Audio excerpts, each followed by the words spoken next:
What's going on? My name is China, I'm the Mandom's voice, and we're back with another video. So guys, make sure you hit like and subscribe to the channel. So guys, unfortunately today we heard via social media that, as it says here, Grime pioneer DOTTEN, real name Joseph Ellis, has passed away, also known as ZEPH Ellis has passed away. Let's get TikToking.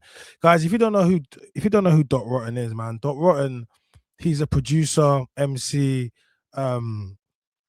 artist, creative, but he's been monumental in grime music and shaping the culture. And he's from South London, especially when grime, a lot of the times, a lot of people saw it as coming from East London. He was definitely instrumental in that. And Dot was actually, he was living in Africa, producing from Africa. And so they said they got the announcement today that he actually passed away over there. That's where they got the announcement. So it's just wanted to pay some respects, really. And to you know, there's a few interviews, a few of his friends, a few people in the scene have posted them up. I've met Dot as well, and he's a calm guy. He's a calm guy, and all you're seeing on social media is just people that had really good encounters with him and really good relationships with him. So that's what we're gonna do today. We're gonna play it. We're gonna play a few clips and whatever not. But let's just look at social media. And I'll go through Black Kings because actually Black Kings posted quite a few things. Big up the chat gang. Yes, Nathaniel, I see you. He says big up China. I see you, big you up. So yeah, let's get into this. Let's read some shout outs from these people. So Griminal says this. Griminal says, DOTTEN, ZEPH Ellis, where do I start? This is mad. I'm seeing a lot of, I just spoke to him the other day, and myself, I'm one of those people who just spoke to you the other day. Not only did we speak, but you was with me here in the ends. Plasto. You brought my mum flowers to commemorate my younger brother. I didn't want to believe it when I first heard. Obviously, as teens, we made music together, but you were real beyond that. With us, it really is not just bars. One of the most recent link-ups, amongst other things, was centered around me needing some beats. And when you came through, you told me that you're not really interested in making music like that anymore, and instead showed me a collection of self-written psalms you had been working on. Not one or two either. I could have sworn there were around 50 to 70 different psalms, maybe more, all written by you. I was like, man's here writing bars, and this brother pulled up showing me his new psalms, you know. Then right after that, you made a beat for me in about 5 to 10 minutes. A very, very cold one too. I still have it on my computer. Most people can talk about and give testament to your talent, ability, creative, and genius. Truth be told, I would learn new things in each session recording with you. You have inspired many, including myself. I don't know what to say, bro. You're a real legend regardless. Forever real talk, my brother. Rest in peace. And that's what Griminal said about him. I can't lie, man. Yeah, that was kind of touching. Let's read some more. Triller Jermaine Trilowski from Brum. He says, one of the coldest to ever do it. His contribution to UK music is undeniable and can never be forgotten. RP, real pioneer. Nole, pioneers. Ambush, real talk. RP, a legend. The man was different. It's actually mad because didn't he produced ambushes. He produced ambushes. Look, wait, Ambush got Dot out, didn't he? Yeah, he did. He got him for the last beat. I'm pretty sure. Yeah, guys, remember when Ambush was clashing Chip? He got Dot out for the video and for the beat. So he actually did, yeah. Nathaniel, I see you, big you up. RIP Dot. More RIP Dot. Yeah, let's RIP Dot. Big up Dot, RIP Dot. Yeah, let's actually let's pull up Ambush's page real quick. Look, straight away. So Ambushes put out something. That you wanna go against, so yes, you can flow against. I'm a high learner, I never settle for no sense. Yeah, I'm cheeky, guys that beat me. I'll say in Africa, Mercury, no offense. I'm just for bare MCs on road talk. Send back to your own no attempt. Every MC talks like a gut man. I don't wanna hear man say so again. Role models are known for the problems. Police watching them behind cell doors, they wanna lock them into me. It's not a thing. I'm tired of hearing the compliments. If you ain't doing a lot for the bars, I'll do this alone with confidence. You won't make it an aim and a clock with a... Bro, this is cold. This is cold. This is cold. Yeah, he says yes. The chip beef in the shop. Yeah. This is cold. MH knows this is cold. Let's read what Ambush says. He says, RIP to a legend, not one of them bars that you want to go against.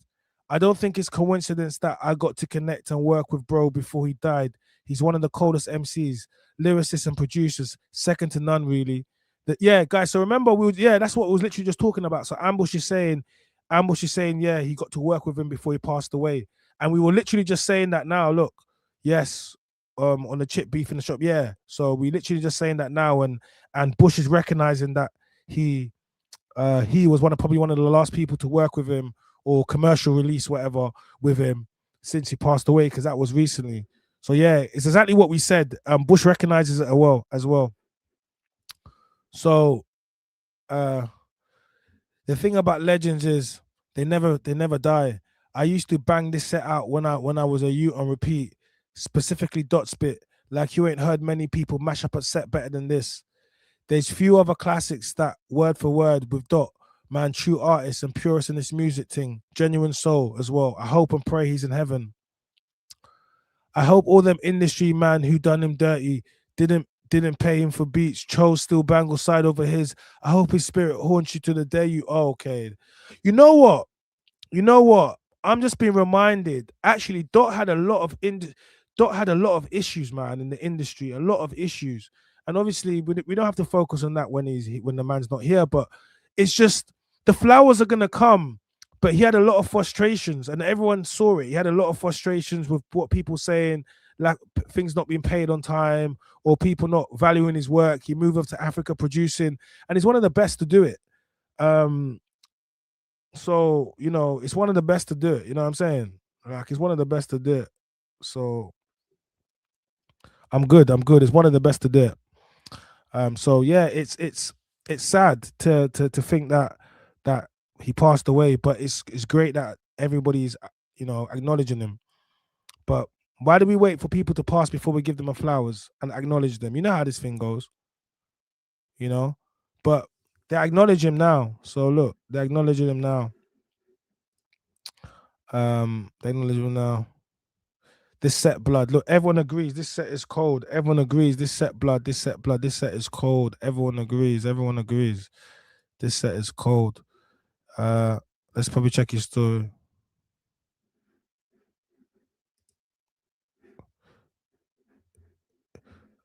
There he is. Let's pull it back. There it is. I'm not going to play it because the copyright. There he is. There he is. So yeah, Bush was one of the last people to get him out in a music video anyway. Ambush was one of the last people to get him out in a music video anyway. You know what I mean? So RIP .Rotten, man.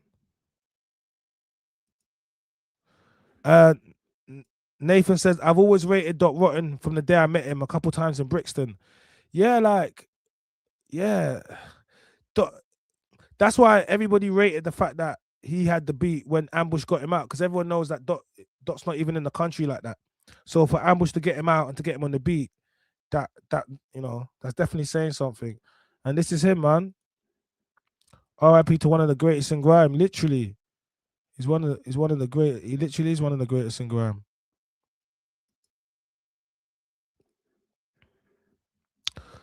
SBTV, Black the Ripper, and .Rotten defined the generation. They really did. RIP Black the Ripper, man. RIP, man. RIP Jamal Edwards. RIP Dot. That was crazy. Black. I don't know. If you never saw the Dank of England movement when Black was around and what it was doing and how He was pushing the boundaries forward. It was almost, yeah, man. Black. If you'd ever met Black, you would understand that. Yeah, he was a very locked in brother. He had good energies. Everyone liked Black man. Everyone liked the Black the Ripper. It was a crazy time.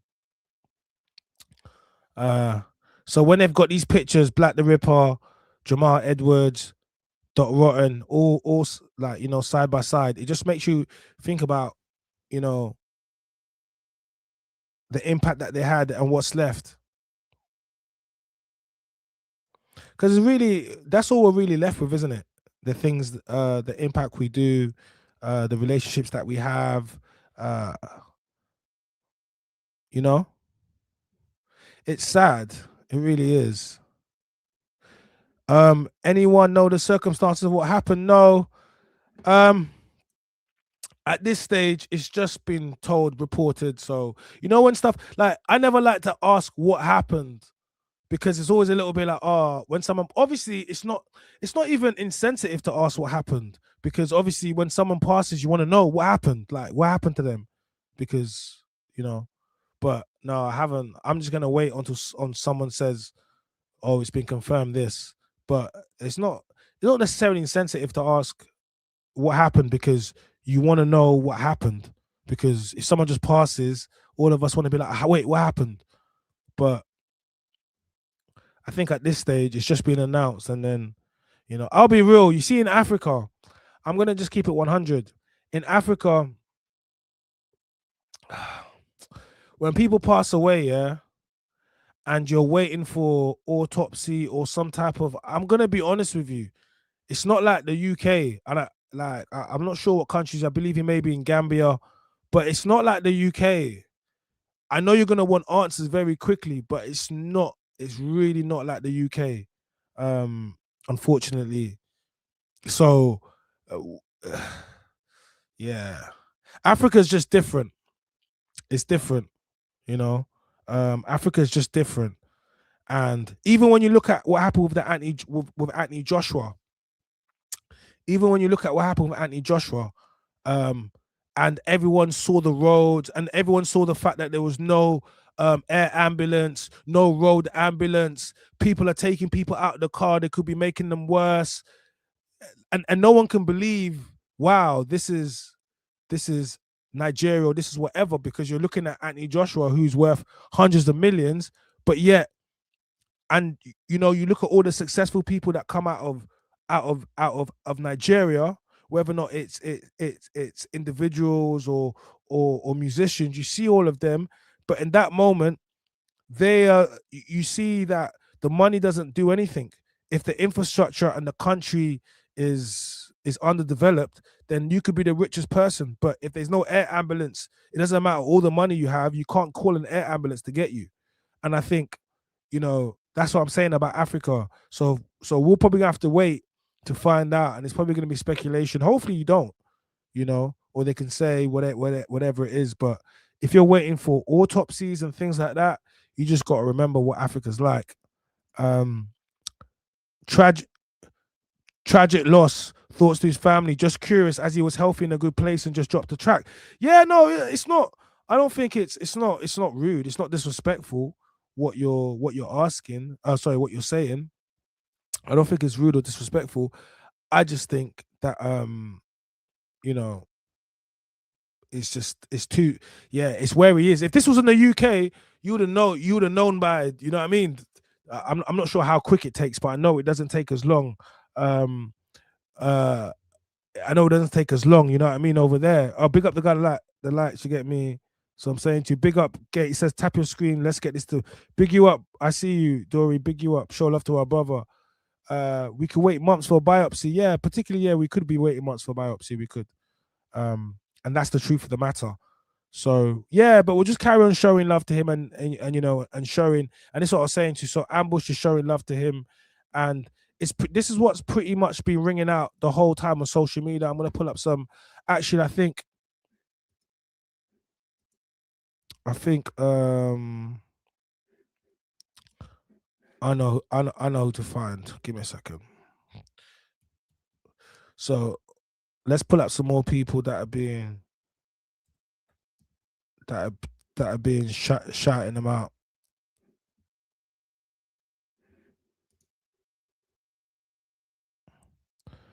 Wait, he posted it. He's taking it down. Is he taking it down? Because I saw it earlier. Oh no, it's on his story. Let's play this. But life that was inside of you, I gotta respect the way you provided food. So he's playing some Dot Rotten music right there with Ed Sheeran, yeah, and Dot Rotten, yeah. Cool. So let's look at the caption. He says, "We spoke about music and the industry so many times when we was in F Block. You felt like an outsider, and so did I. And now to see all the flowers you're receiving is bittersweet. You was the greatest artist on earth to me." So let me read that again. So that's Mike Righteous. Everyone, if you know about grime and you know about UK rap fundamental, you're gonna know about Mike Righteous. He just says again, we spoke about the music and the industry so many times when we was an F Block. You felt like an outsider, and so did I. And now to see all the flowers you're receiving is bittersweet. You was the greatest artist on earth to me. So this is just kind of just reinforcing the general sentiment that Dot Rotten didn't get his flowers while he was alive, and now he's getting them. And this is one of the reasons why we're gonna this is one of the reasons why we're gonna give them to him, because he deserves them. And I think there was a lot of people that did him wrong, and we're not gonna focus on that because we're gonna focus on the positive. But you just can't forget that. And even those people that did him wrong, I suppose now is probably a time where he's passed. You could probably, I don't know, use it as a time to maybe acknowledge some of the wrongs that you did him, that was done towards him. Baggio says his fire in the booth is legendary. Yeah, man. Big up as we're also gonna did a as did an interview with Dot not too long before his passing. I was actually we're gonna check some of it. It's a long interview, so we're not gonna be able to play all of it, but we are gonna play some bits from that. So just letting you know, as we're gonna play some bits from it because I already checked out some bits. So let me read some of the chat. KB Film says says if it was the UK, we would know by now if it was natural or okay. R.I.P. Dot. I still can't believe it. The guy literally just dropped a new tune the other day as well. We're gonna go check that out. I can't help but think he was tragically taken from us, as he's wealthy and healthy individual, easy target to hate out there. But hey, let's hope I'm wrong and that's not the case. Yeah, it is. Being wealthy does make you an easy target out there. It definitely does. But let's not speculate. Let's just wait, because it could be anything. Do you understand? So let's not speculate. I remember when Black the River passed, there was a lot of speculation, a lot of conspiracy theories, but in the end, no one knows what someone is going through. And I remember there was a stage where people said, they said you're being insensitive to the family because you don't know, you're creating narratives and you're creating scenarios, and the family you don't know about his medical condition or whatever they were saying, because people were saying obviously the government took him out, and I think it was I do believe it was during the 2020, during that time period. So I believe he was speaking out, but I don't believe did we ever get a concrete reason how Black passed. I'm not sure if we ever got a concrete reason, but okay, big up K-Man Artist. He says Terror Child, aka Young Dot, aka Dot Rotten, aka ZEPH ELLIS. CV is crazy. From 14 to 37 years old. Give people their respect when they're alive. Okay, I like that, man. That's a powerful one, man. Let's say that again. Terror Child, aka Young Dot, aka Dot Rotten, aka ZEPH Ellis. CV is crazy. From 14 to 37 years old. Give people their respect when they're live. Yeah, man, that's powerful. And I think that's the sentiment. Give people the respect when they're live. You know, and you know what it is? Proximity. Sometimes it's your proximity to greatness. Sometimes you don't understand that people are great because you're positioned next to them. It makes it hard. You know what I mean? So I'm saying to you, you know what I'm trying to say? It said it's too late. I know it's too late. I know, but you know what? Sometimes, unfortunately, when an artist passes, their music sales go up, things happen for them. So the flowers can help the family. Look what happened with Cadet, the underrated legend. They gave him, he had the most amount of, after he passed. But when he was alive, he spoke about being underrated. But when he passed, there's no way, well, obviously you can see from heaven, but look how big the show was. Like, he was and it's sad because you're like, you could just see the talent. Look at Pop Smoke. Look at Pop Smoke. Look at Pop Smoke. He didn't even get to do the album. 50 had to do the album when he had passed. Look at what Pop Smoke did in his short space of time. He was locked in the UK culture. But he never got to see his flowers of what he actually was. When Pop Smoke passed, the whole world, that was, you understand? Let me see this. First and foremost, Dot was based. He wasn't trying to be anything. He did him straight bars, co-production, bro, kept it real. And that's the thing. You know, when the man is just fully locked on music and the creative process of it. When the man's fully locked on the music and the creative process of it, like he's not like the guys that are focused just on the money. He's focused on the art. And sometimes those are the people that, are the ones which get bumped. And because they're so focused on the creative and the art, the other people are there thinking about, right, I'm going to market this art. I'm going to make this art. I'm going to do this. I'm going to do that. But he's just thinking about the production, the beat. When you're watching him produce, because I've seen him produce, you just understand, wow, this guy's... and in a time when everybody was wanting producers, Dot was the producer. His whole movement, Manami. Yeah. Guys, we forgot the Manami. Guys, you forgot the Manami. Let me read this out and I'll get back into the story. Listen, Dot had it rough in the game.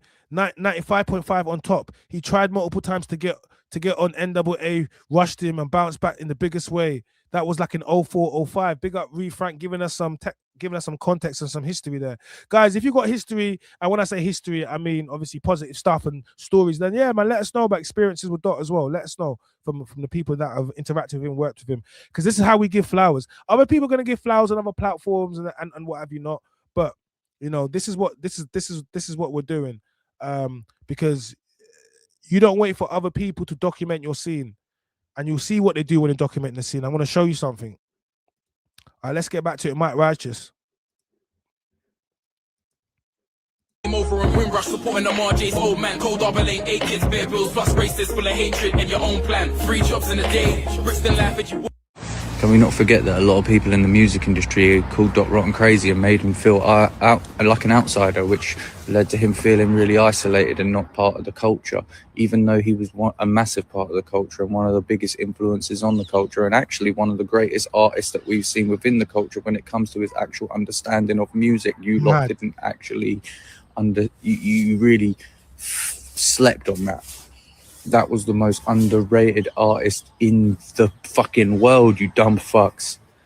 And now he's gone and everybody wants to give him his flowers, and it's beautiful and it's almost bittersweet because he deserves them flowers, and no one gets their flowers when they're alive. And I see people showing love, and this isn't a personal attack on the people that are showing Dot Rotten flowers by any means. This is more for the people that are within the industry, that little substrata of people that could have helped Dot Rotten become what Dot Rotten deserved to be. Okay, so that's Mike Righteous, and he's just giving his feelings, and he's saying, look, yeah, he's saying, I'm not being salty. I'm not taking away from the people giving him flowers. I'm just saying that I wish the people in the industry would have allowed him to become what he was supposed to be, rather than making him feel like an outsider and feeling shunned from the industry. And that's the sentiment that's rang true. Do you understand? And that's what he's saying. So, and that's pretty much what a lot of people have said.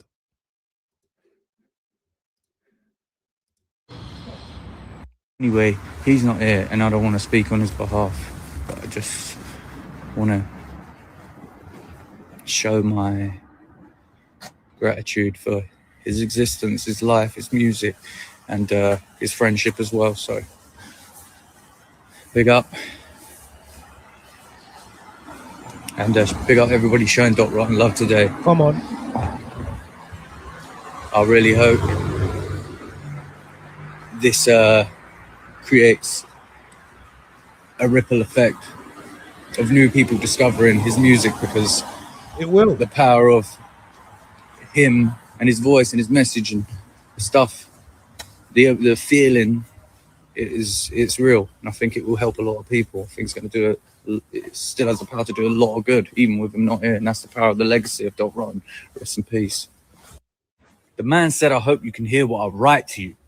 How can I say goodbye to you when I'm a life that came out of the inside of a life that was inside of you? Are you stupid?" Cold. So that was Mike Righteous, and he was giving flowers to DOTTEN. You understand? Yeah, he was giving flowers to DOTTEN.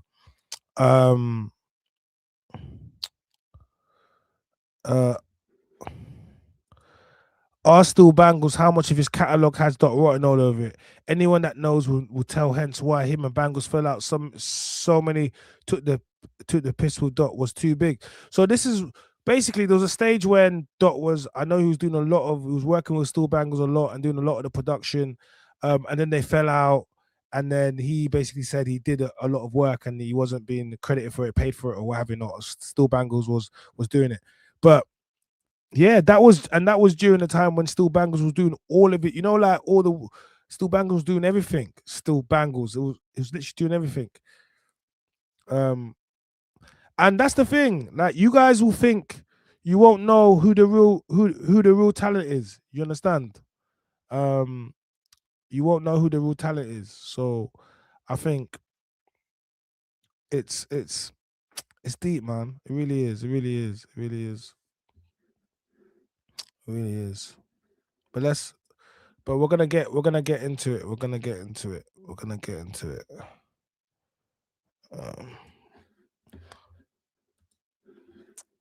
I want to pull up. And unfortunately, in times like this, there's always gonna be the newspapers. You know the newspapers.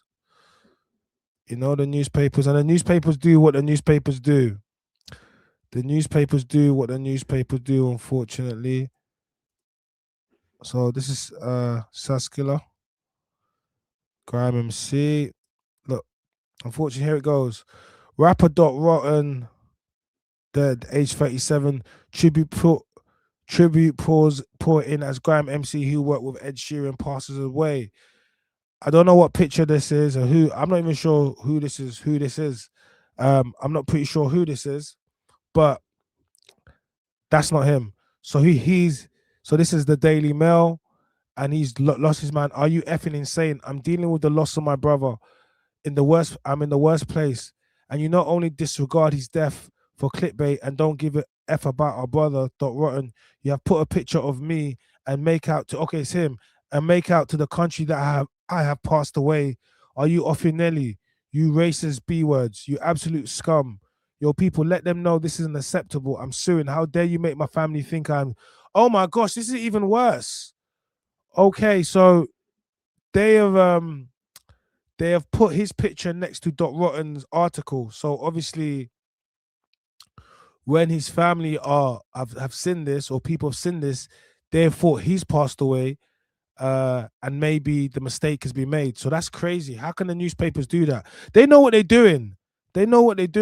How can the newspapers do that? Yeah, Saskia. Yeah, I get girls by the hour. Yeah, like, how can they know what they're doing? I'm sorry, but How does it get past all these people? Do they not have? Are there never any black? Is there never any black people or just people that know the culture? But there's always got to be a black person that can just check. You know, before you post a picture, there should be like a designated black person that just checks that this black person is actually the black person. Yeah, it's make sure it's it's Stormzy and not Lukaku. Like, do you understand? Because this thing that they do, it's yes, some black people can look alike. I understand that. Some people can look alike, but we don't. It's not like if you see one black person, you wouldn't recognize it from another person. If one black person did something towards you, did a crime to you versus another black person, you would not. Actually, you might not even care. These types of people just probably just blame any black person because it doesn't matter. But you know, like, you know what I mean? The Daily Fair, they know what they're doing, but how do they keep getting away with it? How do they keep getting away with it? Because they know what they're doing, but how? And then they'll do it. Like, the disrespect will be loud, but then when they make the apology, they're gonna put it right in the back in the little writing. They'll do it anyway. But it's just, I don't. Yeah, it's disrespectful. It really is. But now we know why, because they put a picture of him, and yeah.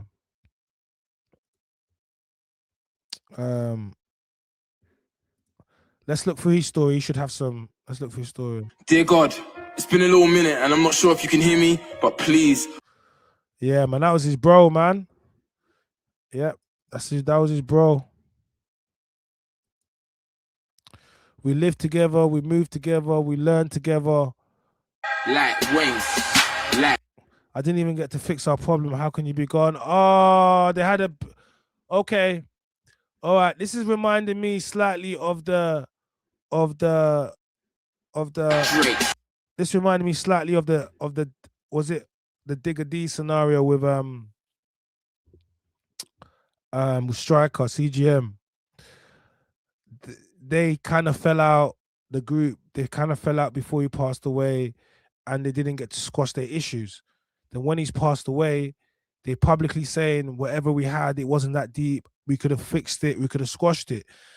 This is how things go in life. None of us know how long we're gonna get here, right? And we always say to someone, "I'll see you tomorrow. I'll see you tomorrow. I'll see you tomorrow." But you know when they say, "Yeah," tomorrow isn't promised to anybody.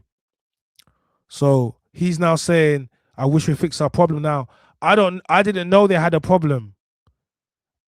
I didn't know they had a problem. I'm sure a lot of you never knew they had a problem. But now we know they had a problem because he's let us know. And why is he letting us know? He's letting us know because he's hurt by the fact that he hasn't been able to do that. And now it's going to be like you have a personal guilt where you feel you need to share with the world because you feel as if like you're ashamed or you should have sorted something out.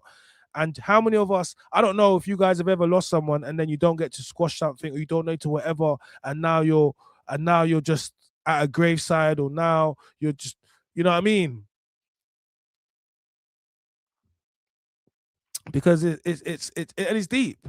Because I never thought, and then could you imagine he hasn't squashed his issue with him, and then now they're putting pictures of him, his face with like, so that's gonna cut even more deep. So it's kind of almost as if it was meant to be. Why did they put your picture there? Why was it your picture? Because it was the fact your picture was there was meant to cut you deeper because you didn't fix your issue with him. So that's why it hurt so much more for you. It's deep, you know. It's deep. It's actually deep. Right, I didn't know Sass was his bro after all these years. It's actually deep. Big up Rita, I see you. So yeah, people just say they need to sue them. People are angry. Yeah.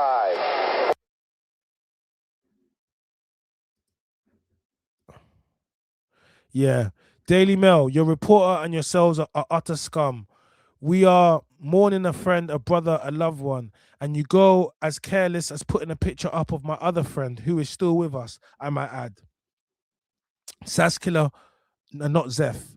So not only are you diluting our loss, you are making new news, making people think Sas isn't with us no more.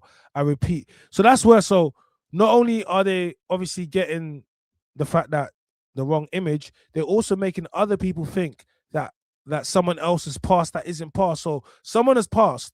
Okay, so that's bad enough.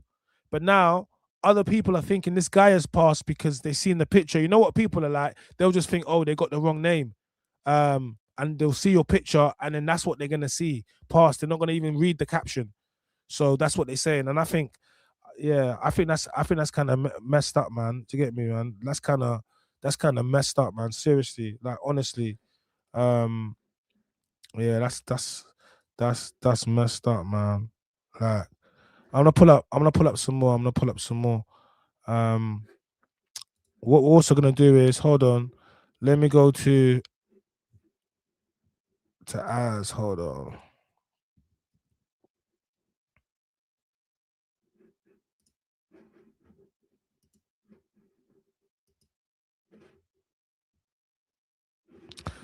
Yeah, big up, Mr. Harsh, Reality Gnosis.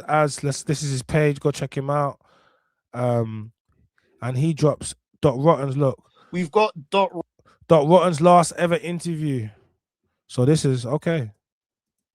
Before we get into that, let me big up Mercs with the £20 suits. Let me pick up Mercs, usual £20 super chat. Big you up. He says, big up China. It takes a big man to apologize, and I respect that. RIP Dot Dot Cotton. I know you meant Dot Rotten. But you know the funniest thing is, I've heard someone say that before. Yeah, Dot Cotton, and he had bare joke for it. Yeah, RIP Dot Rotten. And yes, man, we listen, we learn, we grow, we move. You know, and the people that rock with me, they rock with me, and the people that don't, they don't. It's always been that way, you know. So big you guys up, and big you up for the £20 super chat, and RIP Dot Rotten, 100%, man. RIP Dot Rotten. So yeah, so let's get into this. His last ever interview with Az. Let's go. Rotten here today. So Dot Rotten, just introduce yourself to the people tonight. All right, big up everyone in the space. I am producer ZEPH of ELLIS, aka Dot Rotten. I'm somebody who's been in the music industry for quite a long time. For periods from back when Soulja Boy was posting stuff on LimeWire and everyone was uploading grime instrumentals through the MySpace era to till today. Do you know what I mean? Okay, cool. Okay, so Az did an interview with him. We've got, and that's on YouTube, so we can check that out a little bit as well. So we can just, you know, big him up, man. And it's good, like, it's good. And go check out all these music. Just literally go on YouTube and check out all these music. Go stream it, go watch all these videos. That's how we pay the best respects. The best respects, get him popping on the algorithm, get him popping in YouTube music. Just do all of that stuff. Go stream his music wherever you see it. Go and buy it. That's the best way. That's the best way to pay respects. When a creative goes, go and buy their work. Go and watch their work. You know, go and get something physical from their work if they have it. Just go and, you know what I mean? That's the best way to support a creative when they pass. Actually, you know, give them their flowers through supporting their actual creative work. And this is what we do. So this is why I think, and this is why I wanted to do it slightly different. You know, I wanted to go through, you know, some of his friends, some of the things that people have posted. We've had some confessionals from people that have known him, people that are following his career from his early days, and it's nice. Like, it's different, you know. And this is how you give flowers. If you genuinely want to, we look at some of the work, you know. We look at some of, you read people's experiences with them from their close network of friends. You look at some comments from a little bit further out, And then you just be like, look, this person was loved. This person was appreciated. This person was needed. Alfresco Joe says, man, I'm gutted. RIP. We're just about to make a comeback with a new tune, bro. Everyone's feeling it. He just produced Ambush, you know what I mean? And it's just, man. Montari, protect China at all costs. Big you up, man. They try to come for me still, man, but I'm covered in the blood of Jesus. I'm fasting as well, so it's been a hard time for me. I believe when you fast, that's when you get spiritual attacks, because I'll definitely be getting them. It's all good. It's all good. He says, I wonder how Sneakball feels, because really and truly, Dot was never the same after. Bro, I didn't want to even. Yeah, you know what? That Angel Town incident, it was never the same. Like, they lined him up, man. They lined him up, and they had him looking crazy on social media. It was never, yeah, bro. It's not like, it's not. It was never the same, was it? It was never the same, was it? Hold on, family. It was never the same, was it? That's crazy.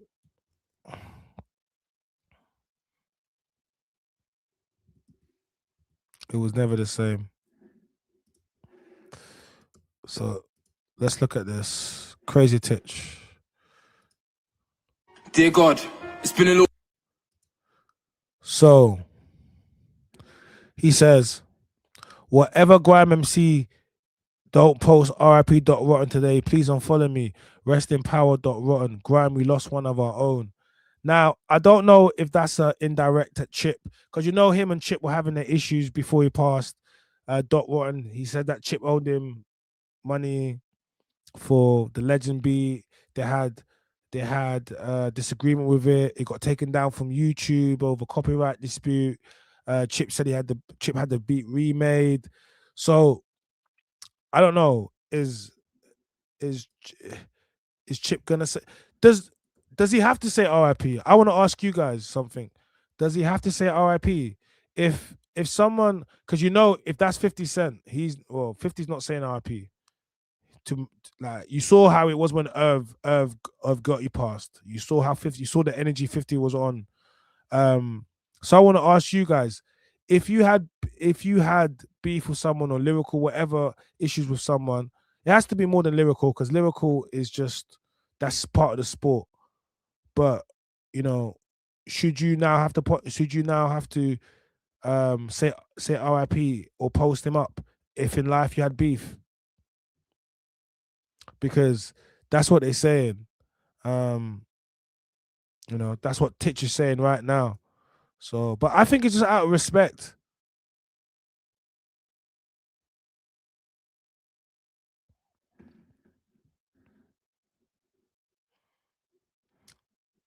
The realist, that's not the reason I done it, bro. The realist, that's not the reason I done it, bro. I hear you. I fully agree with you, but that's not the reason I done it, bro. Nah, it's not for them, man. It's for everyone else, man. Understand? So, not for them, bro. Trust me. But I appreciate that, though. 100%. I appreciate everyone that got me as well. Like, I appreciate everyone that got me, bro. Trust me. You know what I mean? And everyone that understands. But I still had to do what I had to do. You know what I mean? But we move, we listen, we learn, we grow. Yeah, I'm grateful. Do you understand? I also believe as well, like,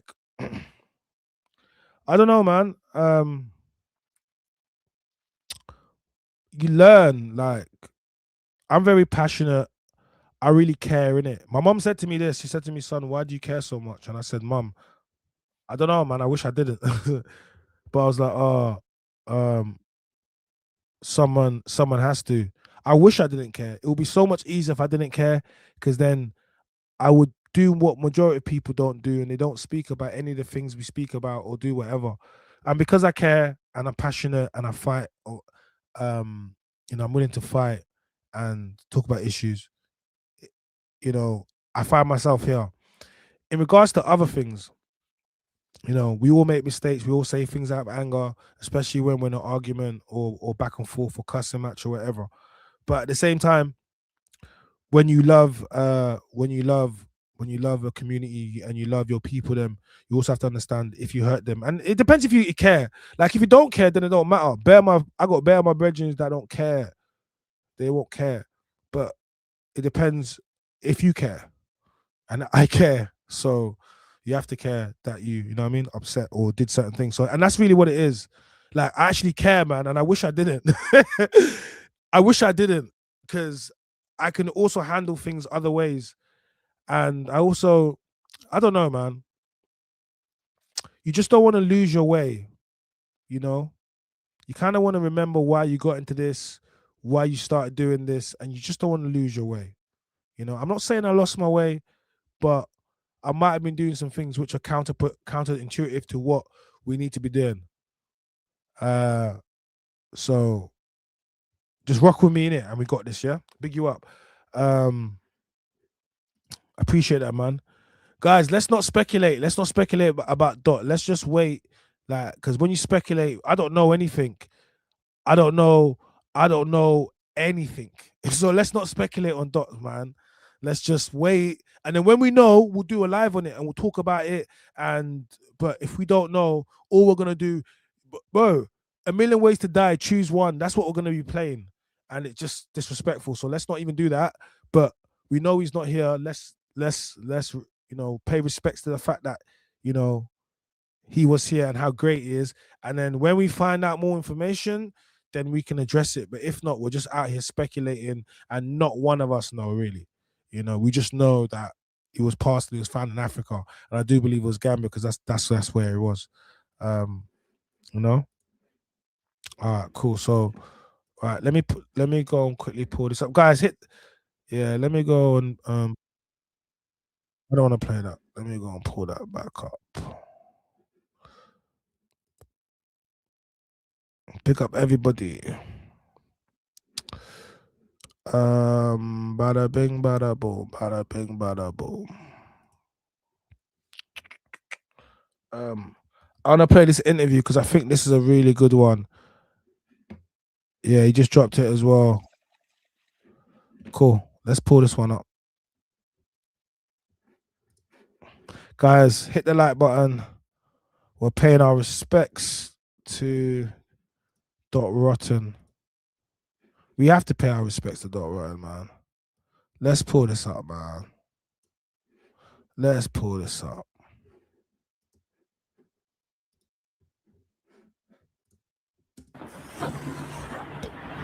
I feel like I have an insight into where my destiny is going, but no.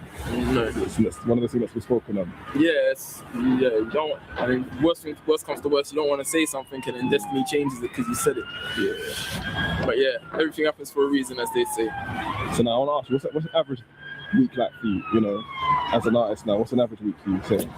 Recently, so the average week for me recently, my last 2 weeks, for example, it would start with me sleeping on the sofa, waking up probably around 7 in the morning. Let's say Monday, waking up 7 in the morning, jumping up,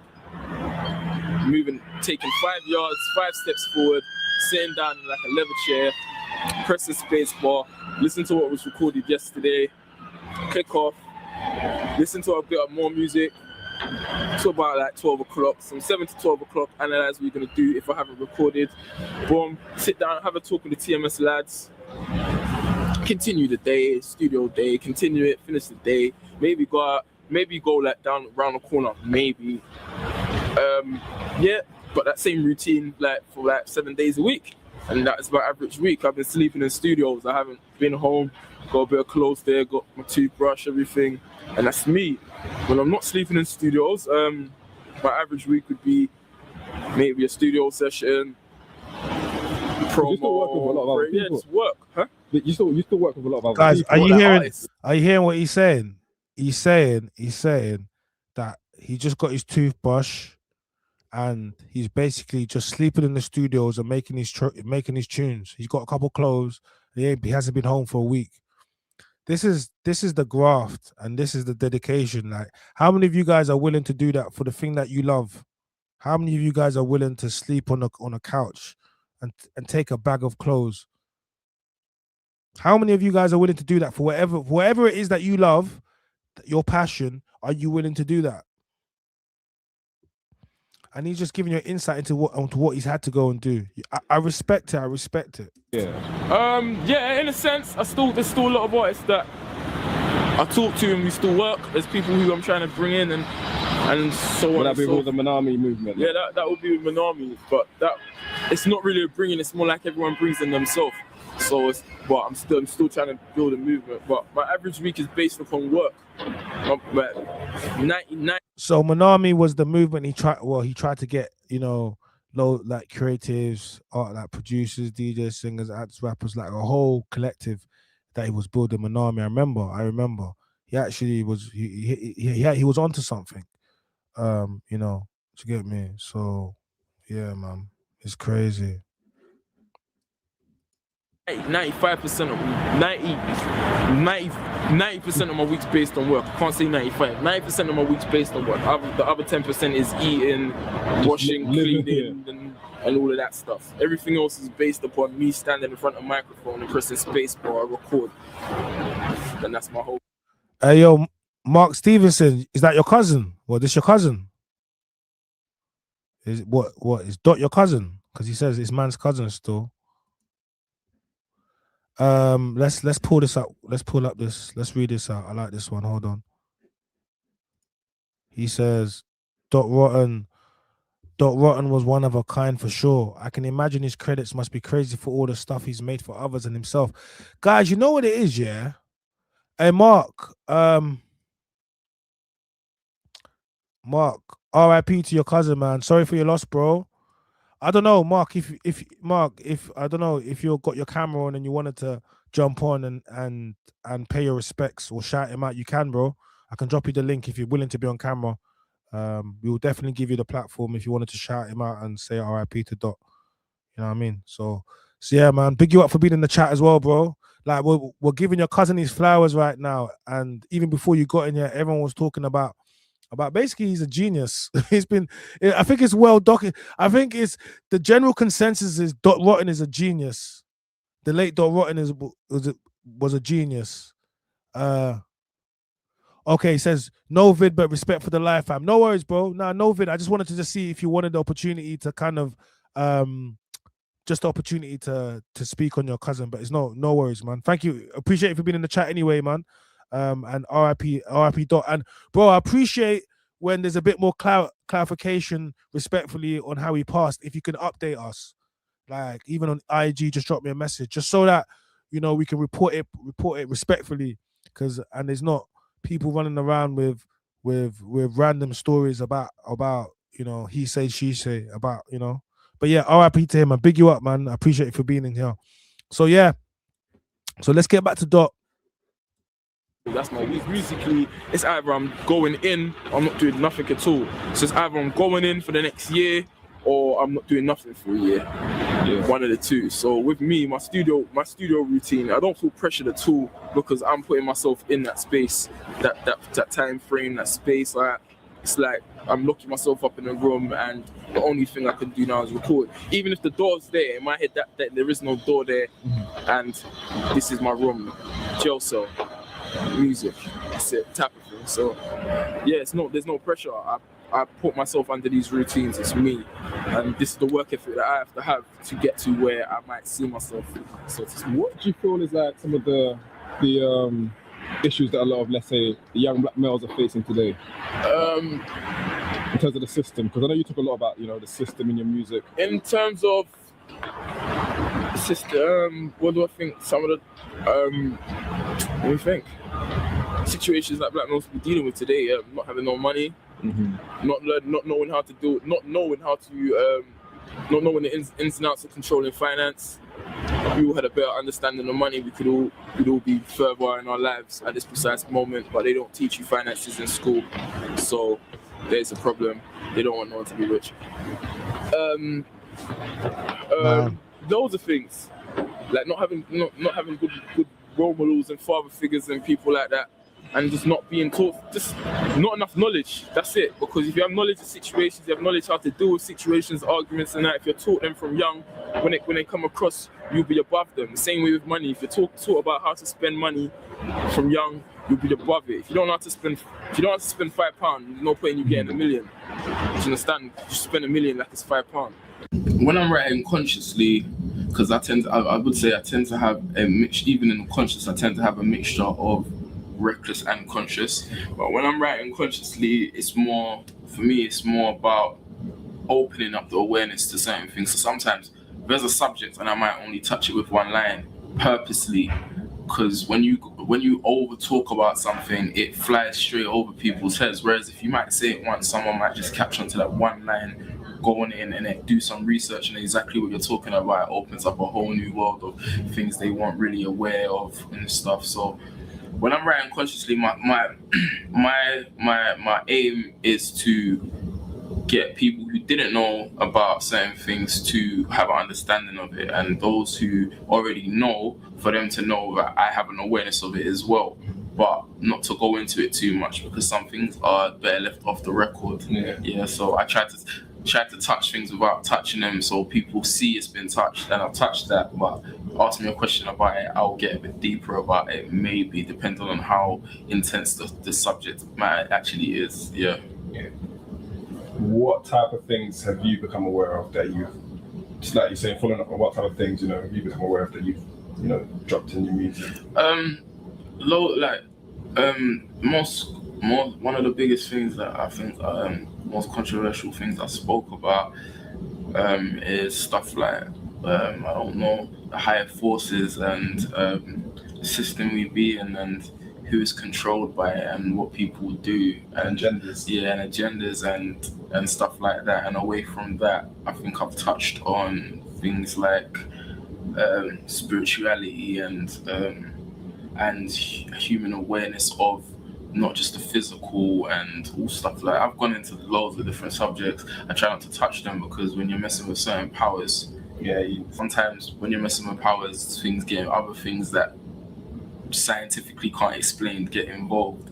But I try to touch on subjects that I know the average person who's plugged into the matrix won't understand. So when they do their research about it, they're opened up to something that blows their mind away from their average 9-to-5 life, going to work and being a debt slave. Yeah.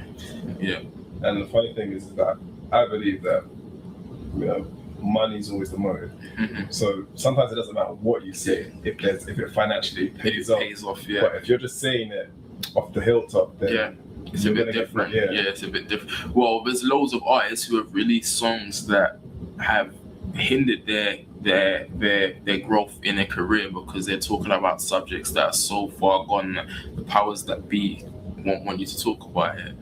Hence why when certain artists do things that are looked at as bad, even though they're a normal human being, they're blown into proportions and the media gets on them and they lose. So there's loads of stuff like that. I think with me, money, with the tip of money, everyone wants money. This is a world where you have to have money to survive. Society, right? You have to be a rat in the race. You can't, unless you're living on an island where there's no electricity and you can pick a fruit and you do that. Money is a major thing in this world today, and for me, it's more like I've done this all my life without really focusing on the money. It's just been more about saying what I want to say and enjoying the tunes I make. But now I think it's a thing where, as I said, money is important. So I want to get, like everyone, I want to get my mum out of the hood. I want to supply my cousins with some peas and see. All right, cool. So here what it comes down to. He said, look, I was just a creative. I just wanted to write. I just wanted to produce. But now, show me the money. I need the money. And this is and this is what it just comes down to. Like, some of our most talented people, the credits he's going to have, all the things that he's made for people, and he should be financially in a way better position. So that lets you know the scene's done him wrong. If everyone's going to talk about all the tracks he's produced, everything he's done, how influential he is, but then he doesn't have the money to back it, that says he was done dirty. The industry done him dirty. because you could talk about some of his other contemporaries who are in a different financial position. Everyone's walking around with bust down Cubans and bracelets and custom pieces and but the guy that gave them the soundtrack, he's talking about he's having to sleep on the couch in the studio. There's something fundamentally wrong with that. Like, guys, there has to be something wrong with that. One of my dogs and say, hold this, take that. So it's just, for me, money is just more, for me it's more about doing this music is more about the opportunities that might come than the money. Yeah. With money, with the opportunities that come, money will be made anyway. Money comes and goes. Chasing after money, just chasing after evil. So I try not to think about the money, but it comes anyway. Because I'm not used to talking about what I do musically with my family, to see that they're really excited and involved is a big change, and I appreciate their support, and they support me as much as they can.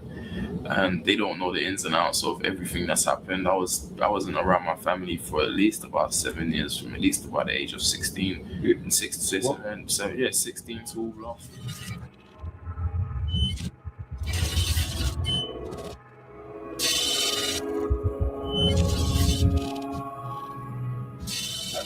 Music is a creative outlet. So if you weren't doing music, what would DOTTEN be doing? If I weren't doing music, there's quite a few things that I'm interested in. I enjoy video editing. I think I'm quite good at it. So that would be one. I shot a video with Miss Brat called Speeding By. And that was me and my friend. Just gave him some money to get the camera. We went away, sat down, walked around, found the location. It was shot in Magaluf, it was shot in Spain, Magaluf, in the mountains and just loads of like cliffs and all of that engineering and sound engineering and stuff. That would be another thing I'd do. If I want a musician, I'd probably be an engineer or sound engineer, do stuff like that. Away from that, if I weren't doing that, I would have probably, if I weren't doing music from when I started, I'd probably go into accountancy because I was good with maths. But video editing is probably the top of That's the a list. good video. Yeah. That song. So he's a creative, but you know what's funny? He's like, I'll probably go into accountancy. I'm good with math. He's good with. You could be good with math. You're just not good at making money or holding it. But you can be good with math though. It just meant that he's good with math, but creatively he was more. But then once he was like, right, where's the money at? That's what you're saying. He was good with maths. Yeah, we sat down, we shot all the footage. When we did that, shot all the footage, come back to London, sat down with my boy Quayson and Quayson Matthews. Yes, I sat down with Quayson Matthews. He's a really talented director, and we just sat down. We sat down and edited it for 3 days. I'd go to sleep, he'd jump on, he'd jump off, I'd get on it, start chopping, syncing everything, getting everything in time. So video editing would definitely be one of my career choices if I didn't. What advice would you give, a lot of the aspiring MCs? Because obviously now that you're signed, I know what happens. You get signed, everyone thinks, dope. Yeah, bring me through. Yeah. How you deal with that part as well? Advice I'd give to people who actually want to get to a position where they're in a position where things can actually happen, because I wouldn't say I'm successful yet. I'd say be prepared to spend a whole year crafting what you do, or 2 years free. Just be prepared to work on what you do, like sharpening the blade to the sharpest, and don't over sharpen it. Be prepared to work hard, and just say what's really meaningful to you. Try not to disrespect anybody, even though sometimes you have to. Try not to get on anyone's tits too much, because sometimes one thing can stop you from being to where you need to get to. It's a lot of relationships already. Yeah. The industry is so small. You diss one person, that's like dissing 12 people or 13 people. You get put in a shade. Yeah, so you gotta be aware of that. What else? He said what? You said what? You said to me what? How can you inspire people? And bring-ins. For me, bringing people in and helping people, it's not a big thing. It's not like, I can do this for you, or I will do this for you. Sometimes you can help, sometimes you can't. I try to, with people who want a lot of people who ask me for bringings, I'm like, the biggest piece of help I can give you is information on how to get here and there, because I'm not in a position where I can walk up to the president of my label and say, yeah, bam, this person. I'm not an A&R. I'm not someone who can showcase talent yet. Maybe soon in the future, but dealing with bringings, I just try to, majority of people come to me and asking me for help, I just try to give them as much information as I can. I might tell them about somewhere, a website that they can distribute their music from, or just little things that will help them with their profiling. But I'd love to bring in loads of people. I know so many talented artists, so many great artists that ain't heard, that ain't known by labels and people, and haven't really had songs that have connected yet, but have the world of potential as artists. And I just think for me, there's so many people I'd love to bring in until I'm at a solidified state of success where I can be like, yeah, fam, you know me now, this is this person and this is that person. I wouldn't want to try and bring anyone just yet, because I'm a guy, I don't like to waste favors. So I like that. So he's saying that,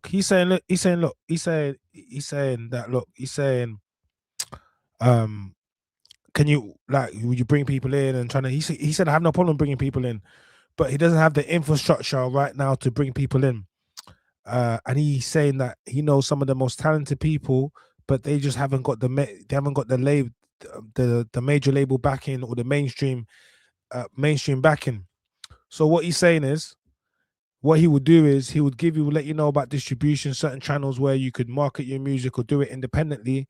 But the stage he's at, he doesn't have the finance in order to bring people through. But he would do when he gets there. So he has no problem bringing people in. But if he hasn't got the infrastructure to bring him, there's not much he can do with it. But remember, guys, knowledge is power.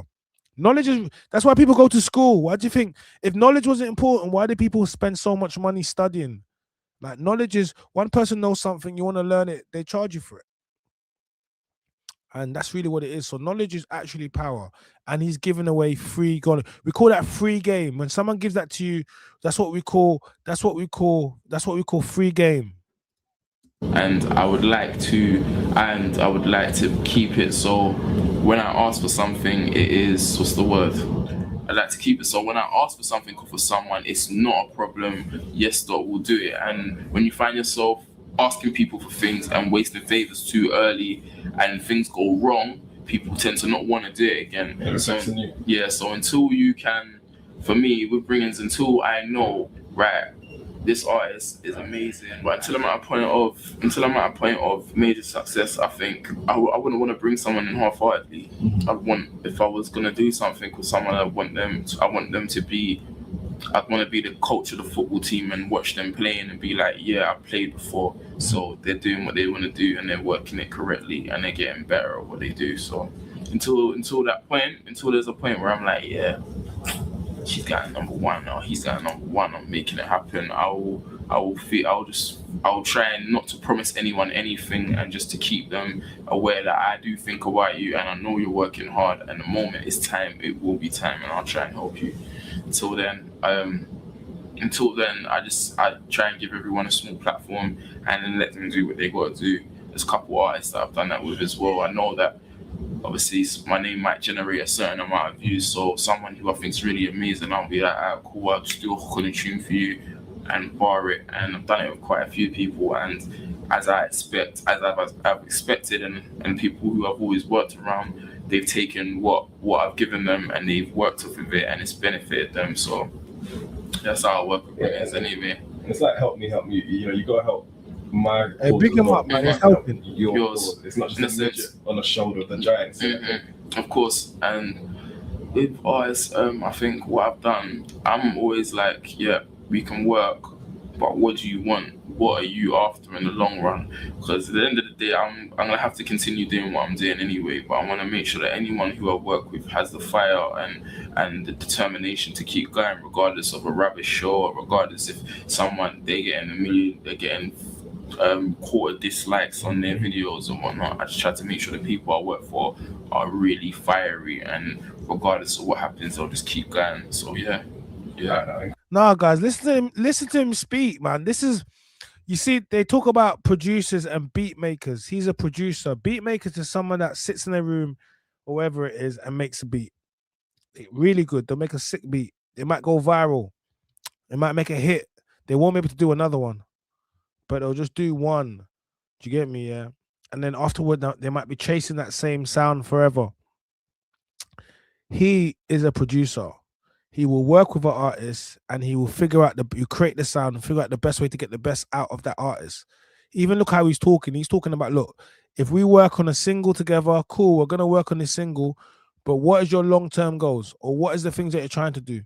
And he even talks about teaching people not to be discouraged by not enough people at the shows or bad likes. I think what Dot is pushing out is something that can resonate and people can pick it up, because he's talking about determination. He's talking about having real grit.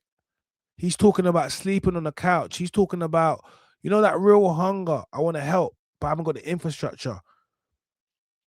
So he's going to go out there and he's going to make it. So I think we're listening to him and we're trying to give him his flowers, but part of giving his flowers is understanding that he was doing this mindset, this dot mindset is the reason why he was so influential and what he did and the love that he had for it. Because he's talking about just giving, you know, he's not talking about money. He talked about money minimums when he said it, or have to get to the money. That lets you know all the work he done without the bag. So it wasn't about money for him.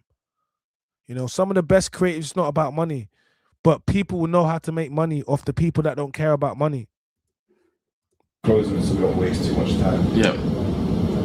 How's your family taken to, you know, you being signed now? 'Cause they must be proud. Yeah, like my family, my aunts and my uncles, they're all music orientated. Yeah. So my aunt's a singer. She does a lot of shows. She does shows all over the UK and everything. My uncle's a producer. I always used to be around him when he was producing. Everyone in my family is, I could say, really proud of me, and I've had my times. I've had my times when I'm not talking to no one in my family and I'm reckless and I'm on road doing reckless things. But it's been really supportive because I'm not used to talking about what I do musically with my family. To see that they're really excited and involved is a big change, and I appreciate their support, and they support me as much as they can. And they don't know the ins and outs of everything that's happened. I wasn't around my family for at least about 7 years, from at least about the age of 16, 16 till last year. I mean, if you could talk, why was that? I was just a reckless younger. I was just on a mad path and kicked out of home and living here, there, and everywhere. But then started taking music seriously and had to graft. And there's days where you're sleeping in rough places and you're just working towards that goal of actually getting to where you need to get to. So with my family, I think the vision I had, they might not understand it when I was really young and trying to make things happen. But I got to where I got to, and they appreciate the fact that I did work and I did do things all by myself. You made it yourself. Yeah, and of course they can only do they don't have to, but they appreciate it. So you're boosting up the family name as well. Yeah, I mean, so slowly and surely. Yeah. Now you're the poster child. Like, you know, he's said the same name as me. Yeah. You got the parents. My mum's on it. I got pictures of you at work. All up there, man. Yeah, it's like. If anything, I got 2 verses left for the album and it's done. So, yeah, I've recorded basically two other projects in the process of recording this album. I've got old projects from like 2 years ago that are dead and just need to be touched up, mixed and mastered, co-produced a bit, and then that material is there. So there's quite a lot of material there. Just keeps coming.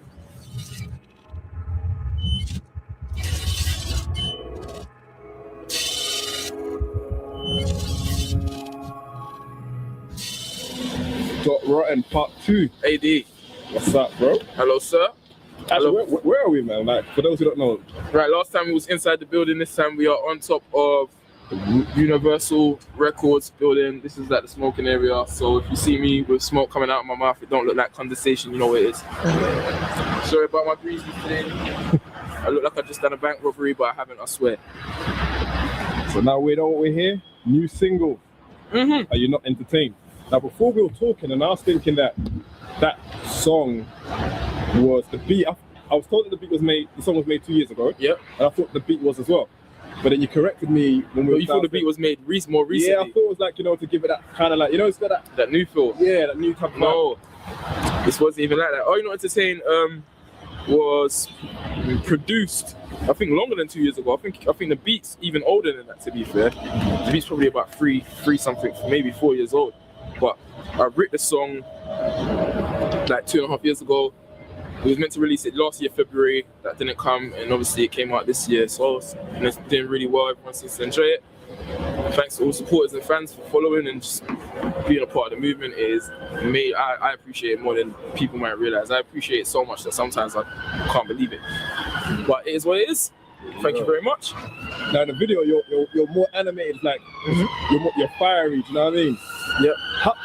When you do that type of video, is it draining? Because it seems like you have to have a lot of action, a lot of movement. The day we did that video, it wasn't draining. It was a day full of a lot of Red Bulls and a lot of energy drinks. I think the hardest thing was just I was kind of pissed off at the video as well. So it's hard kind of keeping your cool, but it wasn't even before. To be fair, when it started, it seemed long, and when it was over, it was like, oh, look, we're here now. I remember shooting it. It was just a minute ago I was shooting that video. So yeah, it was a lot of work, but it's work. It has to be done for the product. It has to be done for you people, you lovely people watching me. I was saying before, you know that you did Speeding, right? And then I asked you in the first interview, I said, did you have any input on the first video? You said not really. In the second one, did you get any input? On Are You Not Entertained? Yeah. On Are You Not Entertained? No. Those are both, like, Keep It On the Low and Are You Not Entertained were both songs that had treatments put through for them. So the people who shot the video, they put through the ideas. Obviously, I looked at them. I looked at the treatments and shows. That was probably like what's the word I'm looking for? That was probably that's the most input I probably put into it, picking the treatments, picking the right video script. But apart from that, everything went well. Apart from that, it's all them, so shouts out to them. And that must make it helps you being more focused on the creative side of just making the music to an extent, you know, you have to worry about the treatment as well. Or would you prefer that you were like more involved than me? I like having 100% of input. So with that song, there's a thing where the treatment got done, but I like when I record a song, I can see and hear what is almost made for it. So on the subject of putting together everything, like being more involved, I will get more involved as time goes past. But you have to take things as they go, step by step. So obviously you're signed, so we're gearing up for an album soon, hopefully, right? End of the year. How many do you know roughly how many singles you'll drop before the album will come out? I think right now the number I think is between 4 and 5. I think it's 4 and then or 3 and then I don't know. I think it's 4 or 5, but one of them. But the songs are there. The only thing, I got 2 verses left for the album and it's done. So yeah, I've recorded basically 2 other projects in the process of recording this album. I've got old projects from like 2 years ago that are there that just need to be touched up, mixed and mastered, co-produced a bit, and then that material is there. So there's quite a lot of material there. Just keeps coming. You did a show, was it a month ago? Was it a Converse show? A couple weeks ago. Yeah. And how was that for you? Because I didn't make that show. So. The Converse show, there's a little hassle before the show because everyone wants you to get ready. Oh, you have to do, we need the live band done. Big up Andy and Simon. They're the people that helped me out with the live and everyone else involved as well. The show at the Converse show went well. First time performing Positive Energy with a live band, and it went really well. Like, to be fair, it was over before it started. It was quick. It always feels like that anyway. But did really well. Everyone enjoyed themselves, got good feedback from it. All the posters that were up with my face on it weren't there by the end of the show, so people stole them. Souvenirs. Yes, little souvenirs. So it was good. I enjoyed it. Thank you for everyone who came down to the Converse. Thank you for the people who put on the Converse show at 100 Club. 100 Club's a really legendary club as well. I didn't know until I performed, so thank you for the people at 100 Club as well. What was that? You know, people gonna go cop. What? Give me the date, the actual date. What for what? Are you not entertained? I can't remember. I'll put it on the bottom. That's how you know. That's how you know. I don't pay attention. I'm just in studio. I don't even know my own release date, which is bad, but I'm sure you'll find it. But yeah, I don't know because I am working hard. If I did know, then I'd be thinking about you just buying my music and not working hard. But I might work hard, but if I did know, you'd blatantly know that I'm just thinking about you buying my music. But I do my best. Alright, so Doc, I'm gonna let you get your car. Thank you very much, sir. Dot Rotten, I'm out. ADTV, la la la la. I got that right. Got it right, man. The deepest song that I've recorded, there's quite a few deep songs I've recorded. The one that pops up to head, and if I can remember the lyrics, it was on one of my mixtapes. It was either on Soon or Third Eye. It's called Third Eye. It's either on Soon or Extra Attention, and it was spiritually about knowing the difference between the devil on your left shoulder and the God on your right, the angel on your right, and being aware of the whispers and temptation and spiritually what might happen when you're in a situation or what one wants from you and what the other one wants from you. And that was just based upon the element of sin and good deeds. And that's probably one of the deepest songs I've written. I can't even remember the lyrics, to be fair. It's such a while ago. But the deepest song I've probably written recently, and it's not deep as in I go into all this stuff about how it's just more deep on the tip of I touch a surface. It's called Free.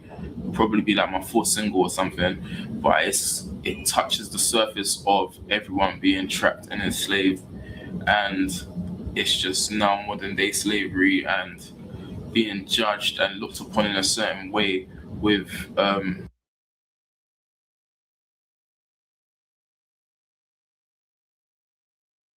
Listen to the type of music and concepts he was coming out with. Like, listen to what he's talking about. You think the label wants to hear this? Modern slavery, this, and they're thinking, label's thinking, what? No, give us that dance tune that you just gave us. Give us that little dubstep number for the charts. Do you hear what he's talking about? That's what he's talking about. Do you think the labels want to push that? No, they're like, give me the dance hit. Give me that one for the clubs. Give me that one. And it's gonna let you know. So I'm saying, JL way ahead of his time. Way ahead of his time. Big up Violating. We RIP. Grime lost a legend. We lost a big legend, man. We lost a big legend. You know, he definitely is a legend, and he deserves to get his flowers. He deserves it. He deserves it. With everything that's happening in this day and age, but just how people view you and what they'll think and stuff like that, and just not like who are you to judge type of thing. That's it. Yeah. Let me think. Boom. It's a line. You're the one with the finger that's pointed at me. I'm the one looking up, trying to get on my feet. So why are you staring down at the floor? Do you not want to look up anymore? Like, do you not want to look up anymore? So you're judging. I'm at my lowest point. I'm just trying to look up past you. I'm looking past all that, and you're looking down, trying to that type of thing. So there's a lot. There's quite a few deep songs, It's but too deep. I can't really get into it right now. My head's still a bit, you know. Got a signed artist now. Yeah. Okay. So at what point did you first get the label interest? I think I'd been with a set of managers, and they were really cool. I did a lot of music with them. The song that actually got me signed, I made while I was with these sets of managers, and then they dropped me. So they said, "Oh yeah, boom, don't want to work with you." The manager said that? Yeah, the manager who I was working with said they didn't want to work with me. But days before, they were like, "Yeah, everything's great, everything's cool," and then randomly on the day, they just called me and said, "Yeah, we don't want to work with you no more," which completely just threw me off. Yeah. Put me into a really mad stage. But then I was working around TMS's and they asked me to put a hook on a song for another artist. And I did that, put the hook on it. And then the managers of the artists come around, heard the hook. They asked to hear more songs. That's my management now, Takeover Entertainment. Asked to hear more songs. They listened. They were really excited, gave me a call within an hour. I was in a meeting with them, sitting down in Brixton, talking about what they'd like to do. They took it from there. They heard all the songs, they took them around to a couple labels, took them to Atlantic, EMI, Universal Island, I think there was a few others. And once they played the songs, I think I made their job kind of easy. I don't know. I hope they don't disagree. But once I'd given them the songs, the feedback from all the majority of all the labels was really good. Had loads of meetings with like presidents of labels and stuff. Wait, what are those meetings like? Explain to me how it works. What are the meetings like with the labels? You walk in, hi, it's nice to meet you. My name's Dot. They start asking you questions about they want to know a bit of insight.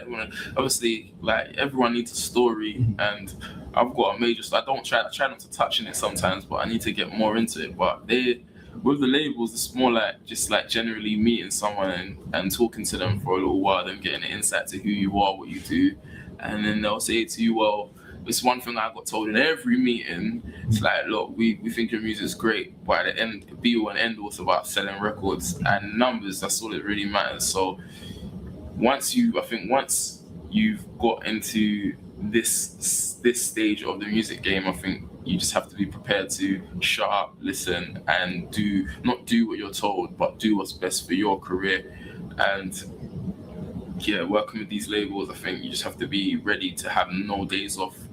And it seems like at first it's like, yeah, cool, I can do. For all you people that dream of signing your record deal, this is what it sounds like. He's got the management. They're going around to have the meetings and they're saying, look, yeah, we love your music, but it comes down to, can you sell records? Guys, a record deal is not a job forever. No, that's not a job forever. You got to look at that. You're on 0 hour contract. You got to look at it like that. That's better. You got to look at it like you're on a 0 hour contract and there is work and they've given you a contract for work, but that contract is 0 hours. What does that mean? That means if you don't turn up, you're not going to make no money. Do you understand? So yeah, you're going to earn, but they got you on a 0 hour contract. So if you want to go mainstream, cool, they're going to throw money at you, but they're going to expect you to meet the deliverables. And he's saying that, and this is what he's experiencing now. So he got dropped by one of his management, and then that kind of threw him off. But then he got picked up by a new management after doing a hook on an artist tune in the studio. So then that artist management team started managing him, Takeover Entertainment. So then they took him to a plethora of labels.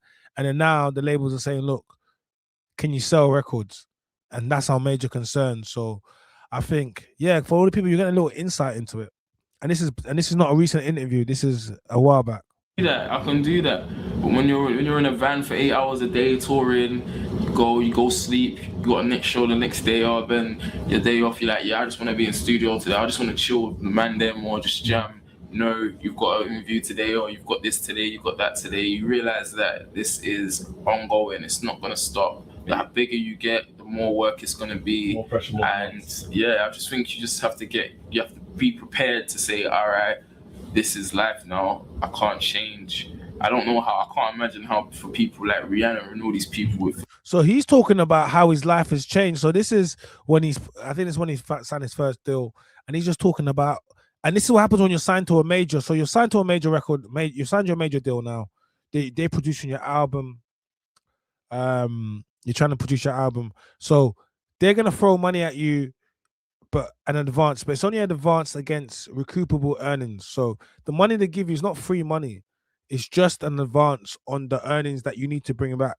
So, depending on what the deal is, how much money it is, but that money will need to be paid back. So when you're talking about you're going on tour and then you got your band, and you got your driver, and you got all of this stuff is you're gonna have to pay for. So you might not pay for it now. It's already been paid for. It's been paid against the money you've been given and your future earnings. So they've been paid for your future earnings. So this is when it gets real. So if you're thinking about on this level, you got to think about, and he's talking about Rihanna's level. Look, it's an advance. It's a loan. Yeah, it's a loan. It's a loan against your. That's all it is. Your employer said, I'm going to give you a loan for the next year or two, and this loan is it's supposed to tide you over for your clothes, for your food, for your, like, whatever the deal. But usually it's going to be a substantial amount of money to tide you over for a certain amount of time.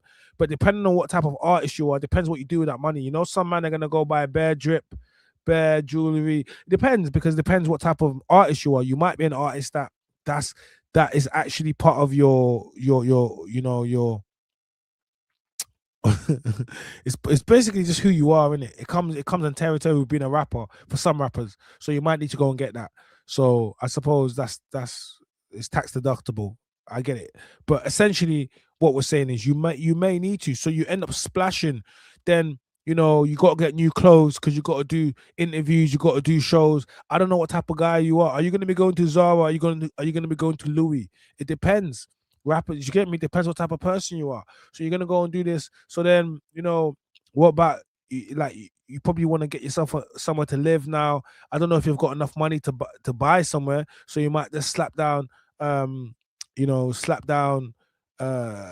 deposit on a nice apartment somewhere cool. You need a car now, so you go get yourself a lease or whatever it is. You do all these things because you know you're signed your deal, and now you need to, you know, be the part.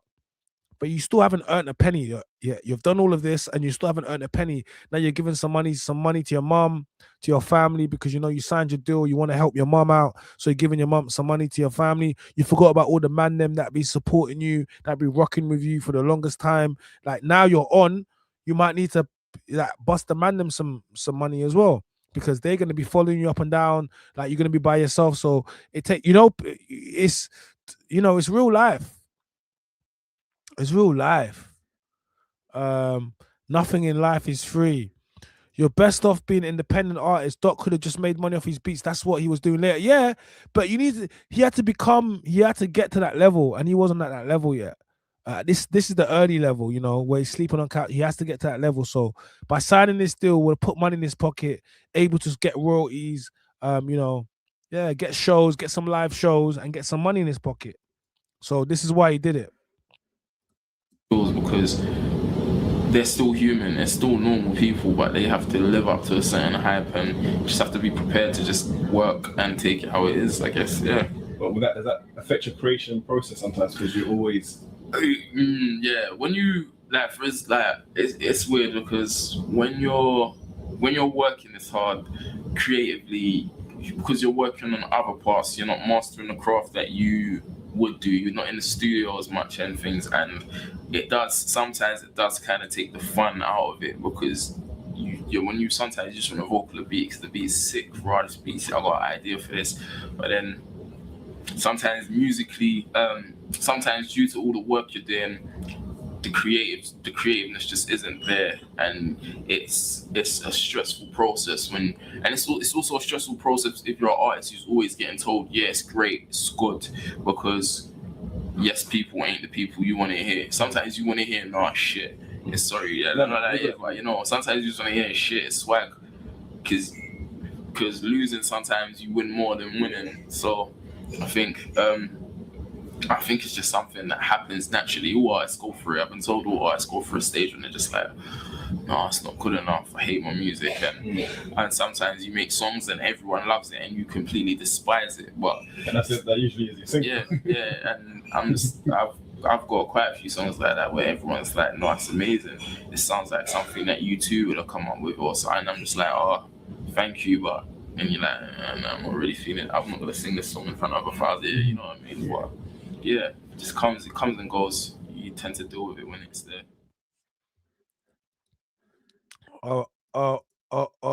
R.I.P. DOTTEN, man.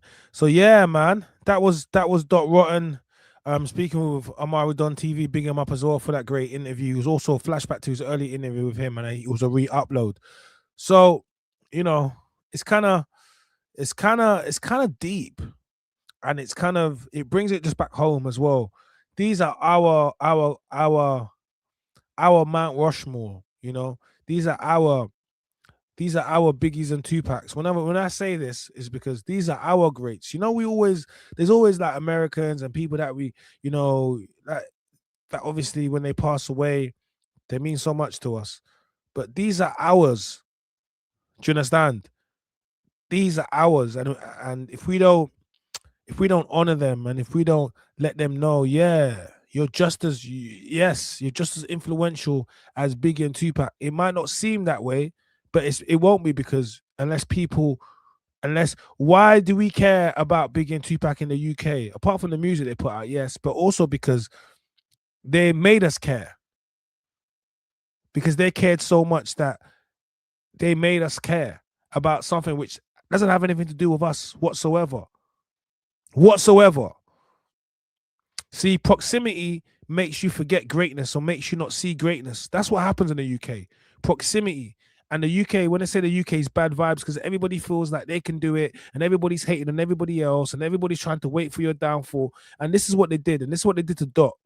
Proximity, they can't see how great he was because he was so close to them, and they all came from the same place, Grime, and so they can't see how great he is, because why? How can he be that great? We all did the same thing. I think this is kind of what Stormzy experiences. Yo, big up Charles, favorite baby mama out there. Stormzy experiences this proximity. This is why Stormzy separated himself. Stormzy is more aligned now like a UK Jay-Z. And when he does that, it means that he will not just be in any room. He will not. He understands what he has to do now. Do you understand what I'm trying to say? He has to create an aura around him, where when you see, wow, it's Stormzy. Stormzy is not in the same bracket or conversation that any of his contemporaries that come from that era, or grime, or whatever you want to call about it, because he had to do that. Because the proximity of being in the same events and coming around everybody allows everyone to feel like, oh, we're the same because we're in the same room with him. But now they can't even see Stormzy. Do you understand what I'm trying to say? So the proximity to Dot Rotten made people not see how great he was. But go across the world, they'll be like, oh, that guy. But in the ends, they don't want to show you love. But people leave the ends and they go to America, for example, and they become mad successful. You're the same person, the same talent. What changed? What changed? I'll tell you what changed. Your location, your proximity to others that could only see you for the person you was, Dot. Sleep on the couch. They couldn't see you for who you are. A super producer. And this is what happens. Unfortunately, my friends, you may have to get up and go. You may have to get up and go. You may have to sleep on a few couches. You may have to do that. If that's what you're trying to go and do. Do you understand what I'm saying? Don't let your proximity to others allow them not to see your greatness, and in turn allow you to not understand that, yeah, you are great. You are not big-headed. It's not egotistical. This is your path that God wants you to do, but you will not be able to get there while you're surrounded by people that cannot understand your greatness, that do not push you towards greatness. You see, when Sench says you can't watch greatness, CRG, no, you're right. You can't watch greatness, but also what you can do is you can not rush it, but you can completely hinder it from happening at all. And this is what we're trying to say, you know. RIP Dot Rotten, man. Seriously, RIP Dot.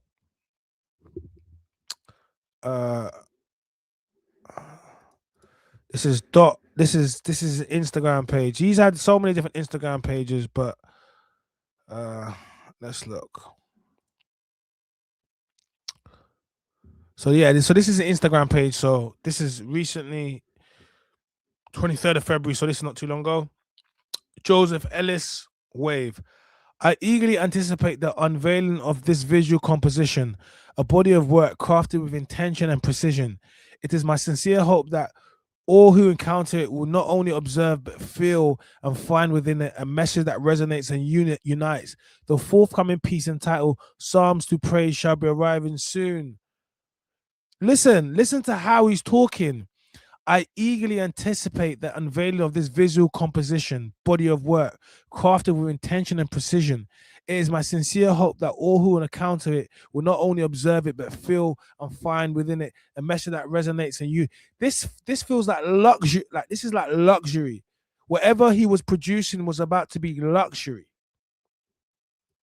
And when I say it's about to be luxurious to the ears. Even the way he's captioned it, it's so. The adjectives, it's the way he describes it. It just the images become so vivid that it's already conjuring images in my mind of what this is going to be like. And do you understand? And that's something special. That's some big up, don't diss. I can tell Dot shifted direction with new music. Psalm to pray. This is what I'm saying. This here is gonna be a shift. Did he finish it?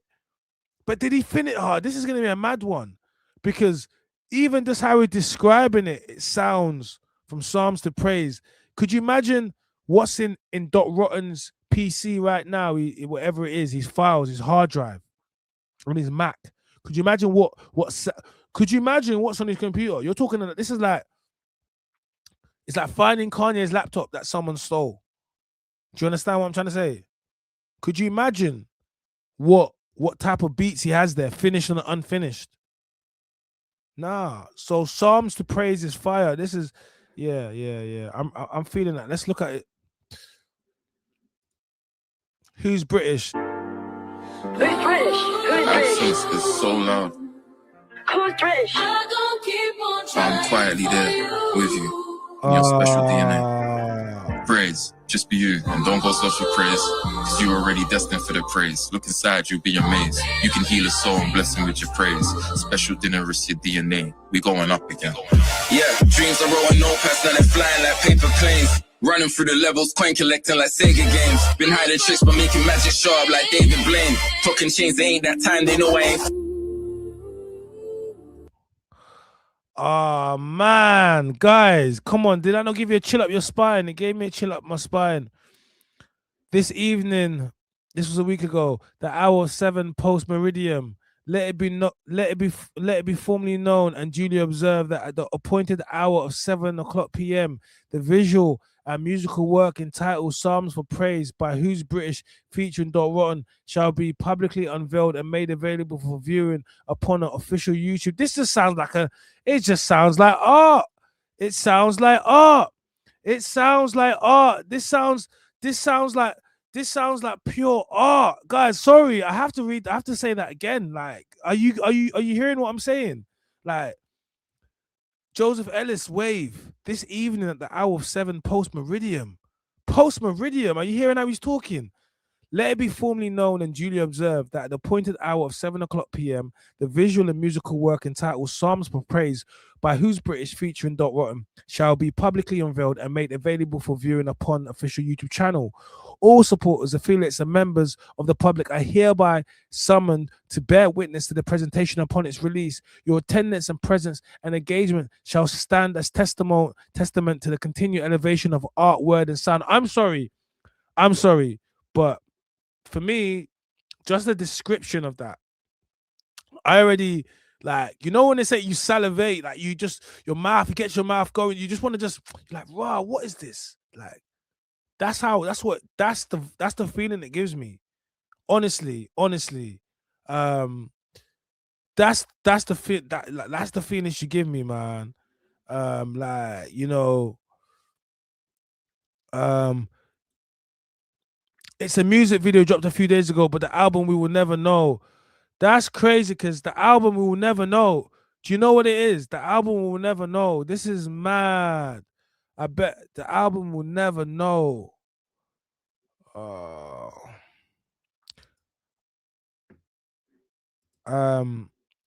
yo, I see this. I big up Mark Steven with the £30 super chat. I appreciate you, brother. He says, thank you for this live, China, bro. Representing for real. Man, them need to hear this, bro. Respect. Yeah, man. Listen, I'm the man them's voice. What do I say that? When I say that, what does that mean? What does that mean? Does it mean it means that I understand that I have a voice?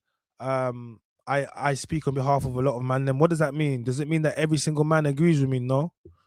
Does it mean that they can't speak for themselves? No. It means that there's topics for all manner of reasons that people choose that they don't want to speak on publicly, or they can't speak on publicly due to jobs, due to court cases in the court of children, all manner of reasons. And the support I get from the man them, I wasn't put here because women find me, put me on the pin-up wall. No, that's not the reason why I'm here. I'm here because of the man them and the man them that support me. So what does that mean? It means I actually have a responsibility that I kind of got to listen to the man them. It don't mean that I've got to not have a mind of my own. It just means you got to understand the people that support you and why they support you and why they'll put their money in their pockets and why they'll ride for you in the comments when people make videos about you and do whatever. It's because they understand that you're needed. So, you know, if I get it wrong or if I fall short and the man them tell me, then those are the people I'm going to listen to, because the moment where I start thinking and feeling like, oh, I've got this and it don't matter, is the moment where it's not about me no more. I'm not the man them's voice, I'm China's voice. Do you get it? So why am I saying this? I'm saying this because I understand why I'm here. I understand my mistakes, and I grow from them. But you know, I'm a very proud person. I'm a very, you know, you've seen my content, you've seen what have you not. But at the same time, I care. And sometimes, like I said before, I wish I didn't care as much, but I do. And caring means I also have to care about people that you potentially can upset or get it wrong. If you don't care, then it don't really matter, really. Crash out. But because you do care, you're going to listen to the people, you know? And that's what I mean. So, you know, when I'm talking about giving flowers and I'm thinking about everything, I'm just like, you know, doing what I believe I should do. But I also need you guys, you know, to go out there and mend those relationships. This is what we're taking from this one. Like you saw Sass talking about how they never managed to fix things before they passed. You don't want that to be the scenario with Digger and Striker. Same thing. They didn't get to fix things before they passed. We all have things with friends and family. Some of you guys got family members, brothers, sisters you haven't spoken to. You'll get that call one day too. So before you get that call, how about you reach out and whatever it was, you just put it to bed and you say, you know what, it's not worth it. And look, man, like they be saying no, Clippers, I'm good. They be saying oh, you be this, you be that. I'll be like, look, I will always give you guys a mature look on certain things. That's what I always do. Don't look at the clips. Don't look at narratives that they try to. No, I will always try to keep it the realest and the most honest with you guys, and try to give you the best advice to steer you away from. You know what I mean? So this is why it's important. We're gonna rep him and let people know who he was, but at the same time, man, don't leave scenarios where if someone goes tomorrow, you would be posting up on your wall, I wish I did, I said this to this person, or you'll be suffering from guilt, internal guilt, where, you know, you're going to be kicking yourself. You don't want to be left in that scenario. You know, you don't want to be left in that scenario. Big up JL, man. You've been very active, man. Big up another JL for the £10 super chat. Appreciate you. RIP the goal, underappreciated. Dot's got bare ish locked in the locker. Pure talent gone too soon. I've joined the channel. Respect. JL, I can see you're new subscriber, man. Welcome, bro. Well, welcome. And that's what I'm trying to say. Like, welcome to all the new people that subscribe to me. You know, It's been a long week. But I appreciate everybody, man. And I think when I saw Dot Rotten pass today, it just put a few things in furthermore perspective, you know. And I'm trying to be. I'm just trying to do the best by the man them. And when I say demand them, it means that primarily I want the best outcome for men. I said that because how can I not? But no man is an island, and we don't intend to be by ourselves. So the best outcome for men equates to the best outcome for women, and then that equates to the best outcome for the family, for the kids. And when your kids are doing well, and you pour into your kids, that then has a wider effect and the best outcome from the local community. Now, when your community is thriving, what then happens? Then that impacts the city. When all the cities are doing well and the cities are thriving, what then happens? That then impacts the country. Now the country's doing well. And now the country's doing well. Neighbor country's doing well. So what happens? The world. So now essentially you see, I'm doing God's work. And I say it in jest, but essentially that's what it is. You know, that's how it goes. How do you change the world? One random act of kindness followed by another. It means I do something good for someone, you do something good for someone, the next person does something good for something, and then that's it. There will be no homeless people. There will be no one hungry. The world will be fixed because everybody did something for everybody else. Just random act of kindness. It will change. So when you see when I do certain things, or I'm raising money for the homeless, or I'm sleeping in the streets, or what we're doing, why am I doing that? It was cold outside. I'm not getting paid to do that. In fact, I'm raising money to do it, costing me money, spending the sleeping bag and the rest of it. You get what I'm saying? I'm doing it is because that's the only way we make a change, by someone seeing and saying, why the hell is China doing that?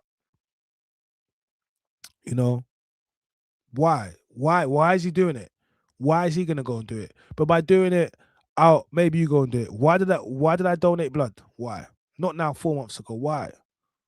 Did I do it because I thought in months to come I'm gonna be in a high profile, in a spat online about something, about words that I've said, and I'm gonna need to say it? No, I did it because I care, and by doing it, it will encourage other people to do it. There was them and from the content creation space that didn't do it, that were there, but I did. Why? Random act of kindness. That's it. And if everybody went and gave blood, then there would not be a shortage of donors. Do you understand? Just by a random act of kindness. And that's it. But if only a small proportion of people do it, it's not going to impact the world. It's not. So when I say this because we're all here because of a random act of kindness. Literally. We're literally all here because of a random act of kindness. I'm not playing that, man. Do you get me? So I'm saying to you, hey, big up Ultimate End. He said that's why China's the man them's voice. Look, listen. Like, and that's what I'm trying to say. That's why I'm the man them's voice. That's why. And I get it, innit? And Clipper says you're a bad man. I'm not, man. But I get what you're saying. And people like to feel how they want to feel. But, you know, I'm human. We make mistakes. We move. I've already done that. You know what I mean? So, but to the people that are fresh over here, we move and we focus. And like we said, this is not about me. This is about Dot Rotten, and saying RIP to Dot Rotten and giving him his flowers. The flowers that was so well and truly overdue. Encoded in thy very blood lies a rare inheritance, bestowed upon but a chosen few by the divine architect of this realm. Such a sacred essence grants thee passage in this mortal world, as both healer and benediction unto others. Thy presence alone a balm, thy word alone a blessing. Let not trials nor tribulations dim the radiance appointed unto thee. Stand steadfast amidst the tempest and suffer not the shadows to persuade thee of lesser worth, for thou art marked by purpose. crowned in quiet sovereignty and fashioned with uncommon grace. Psalms for praise. Are you telling me we're never gonna get this work? This is crazy. Are you telling me we're not gonna get this? Is this what you guys are telling me? Are you telling me we're not getting this album? Is that what you guys are telling me? I don't. No way. No way.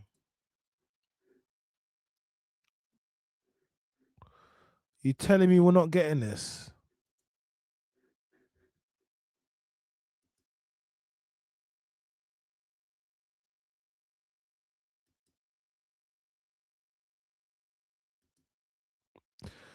In truth, I no longer dwell within that former state of mind, for I have since transcended beyond such limitations. For though once bound by the sentiments of friendship and shared accord, I now stand upon a higher plane of understanding, wherein past attachments hold no dominion, and my consciousness abides in sovereignty above former conditions. Guys, he's in a different space. We were in a time long since past, bound by cordial ties of friendship. Once upon a time, as the saying goes, before the passage of circumstances and the hand of fate rendered such amity a matter of history rather than present standing. Guys, just listen to him. Everything he writes is like poetry. Let it be understood that no favor, courtesy, or kindness should be expected of me where no labor, loyalty, or merit has been rendered. In accordance with the natural order of justice proprietary, reward must follow endeavor, and grace must be preceded by worth.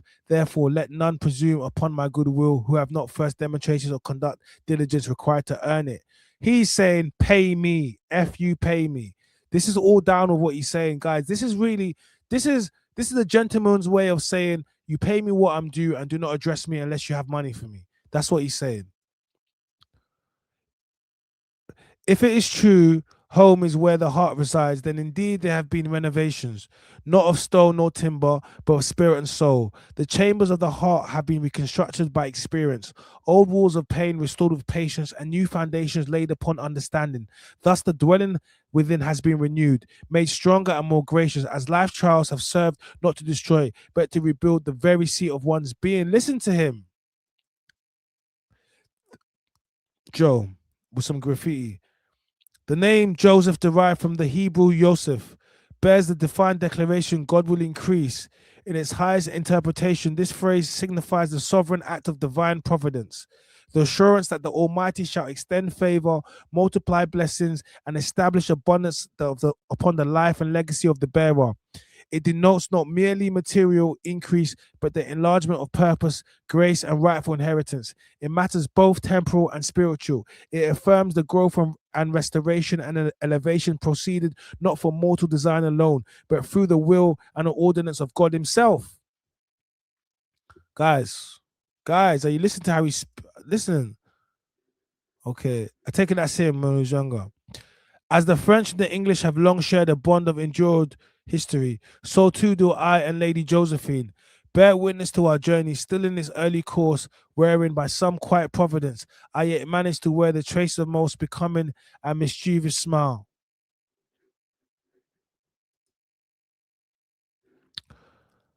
Look at this picture here. It looks like a kitchen. I am illuminated, and in my presence the darkness yields and flees. Let none presume to cast shade upon me, for it shall find no place to settle. I walk in a company of bearers of light, and by their fellowship my path remains ever radiant. I just like, it's just black and white pictures and captions. I like these captions. I am one who observes and listens, though I make no inquiry. Should others choose to chronicle my life, let them do so as journalists in their craft. I shall read their accounts and in due course take my rightful place within my own record. Permit them then to publish their piece in the paper as their prerogative. With sincerity as my witness, I labor to uphold the character of good and a rightful man. No oath binds the coming dawn, but this night is guaranteed by royal authority.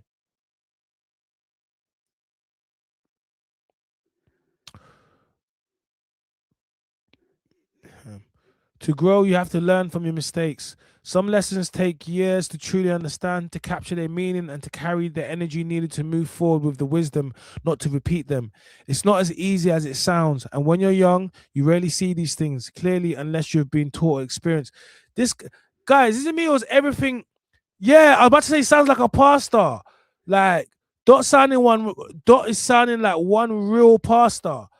I'm sorry. Like, I'm sorry. Big up. I'm trying to be that guy. I see you on TikTok. Big you up, bro. But seriously, they done him dirty. They done him dirty. They done him. Honestly, they done him dirty. P Money better pay his respects too. Yeah, I expect Chip to do so as well. I expect Chip to do so as well. Like, Dot sounded like a philosopher and a man at peace. Is the project finished?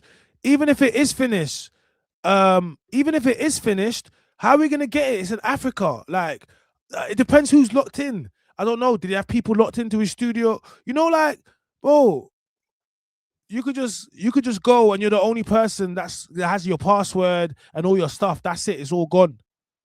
You know what I mean? So I don't know, bro. I can't really say.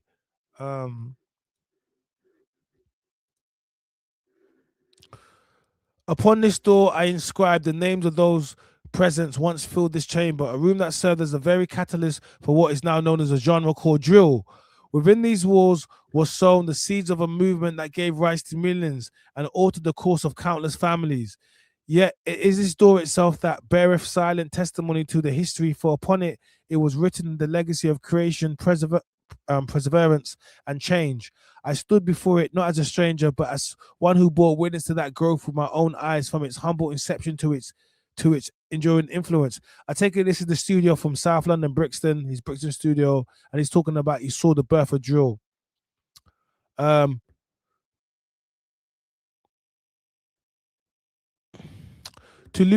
lose those whom one believed would ever stand beside him, those presents bestowed strength and will to press onward, is a grief most profound. To lose a brother is to bear silence that echoeth through the hearts of many, leaving a void that no word, no deed may wholly fill. Rest in peace, TM. The memory endureth as a light among us, steadfast. It's crazy that only 19 weeks ago he's saying rest in peace to his boy, and now he's, yeah, it's just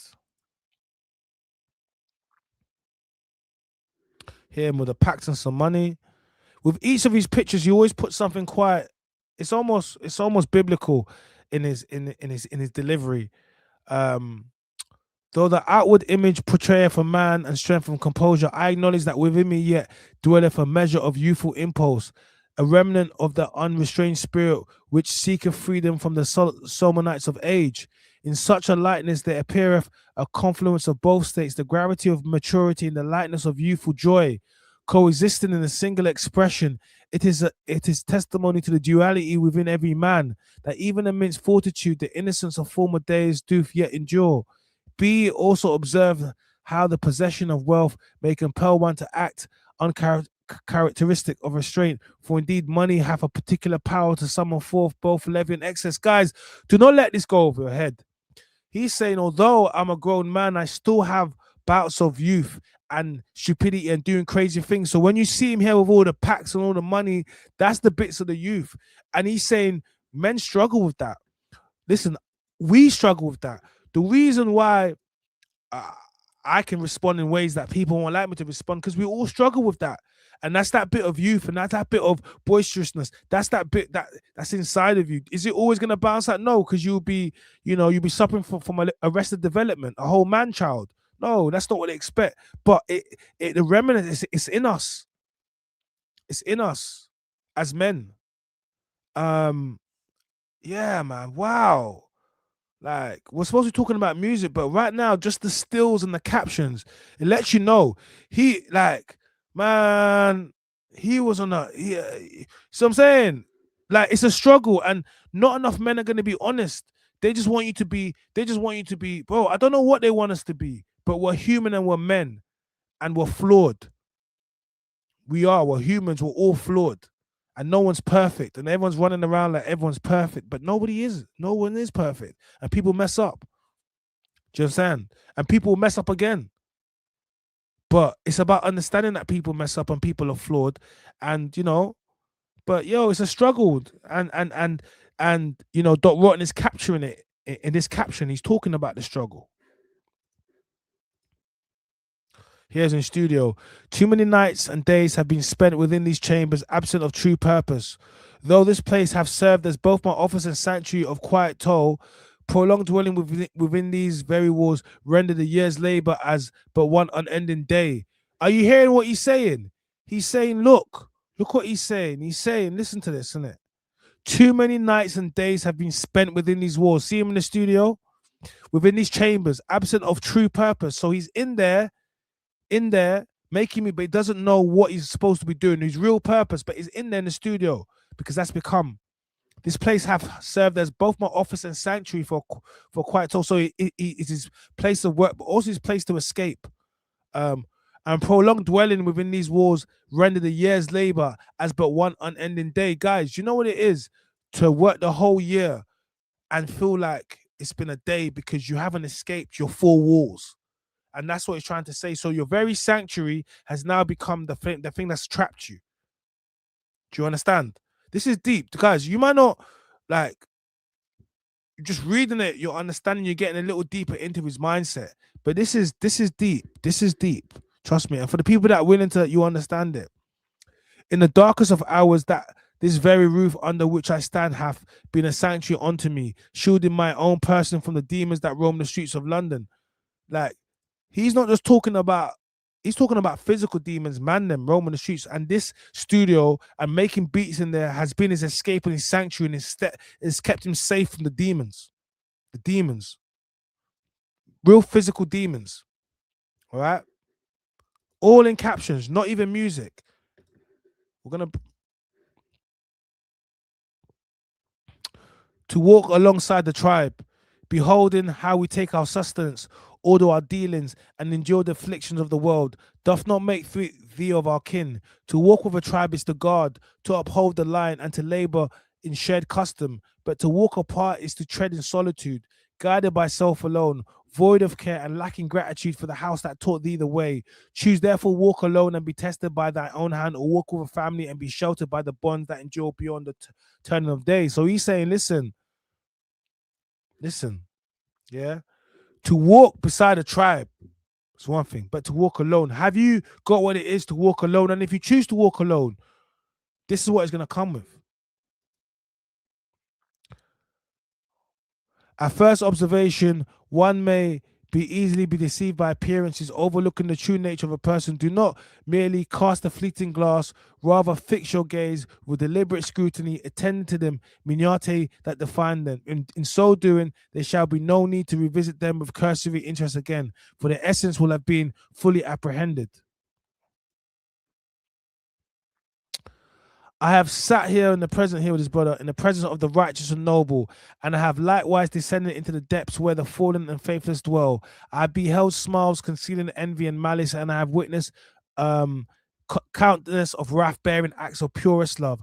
I discern illusion with what is deemed real, and the truth veiled within the realm of fantasy. In this present age, to truly see a soul, one must look beyond the visible veil, for what the eye merely glances upon may be a deception, illusion destined to shadow one's path for a lifetime.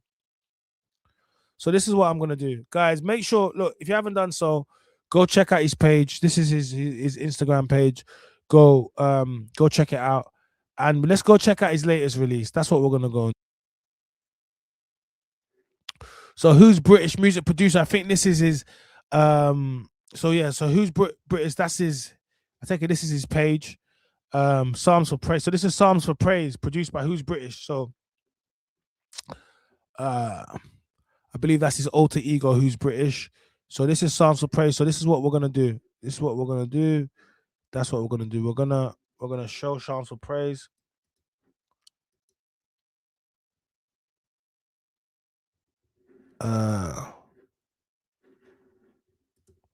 He says,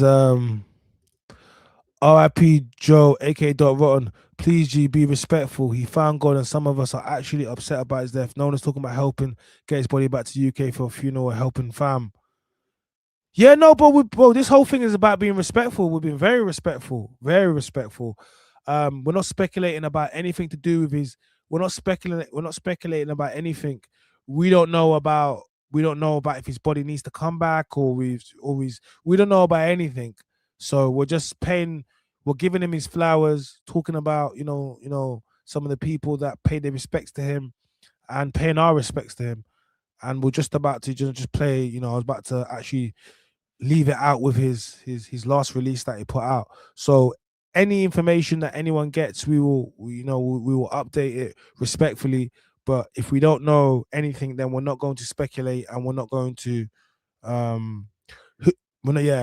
who's British is his producer tag.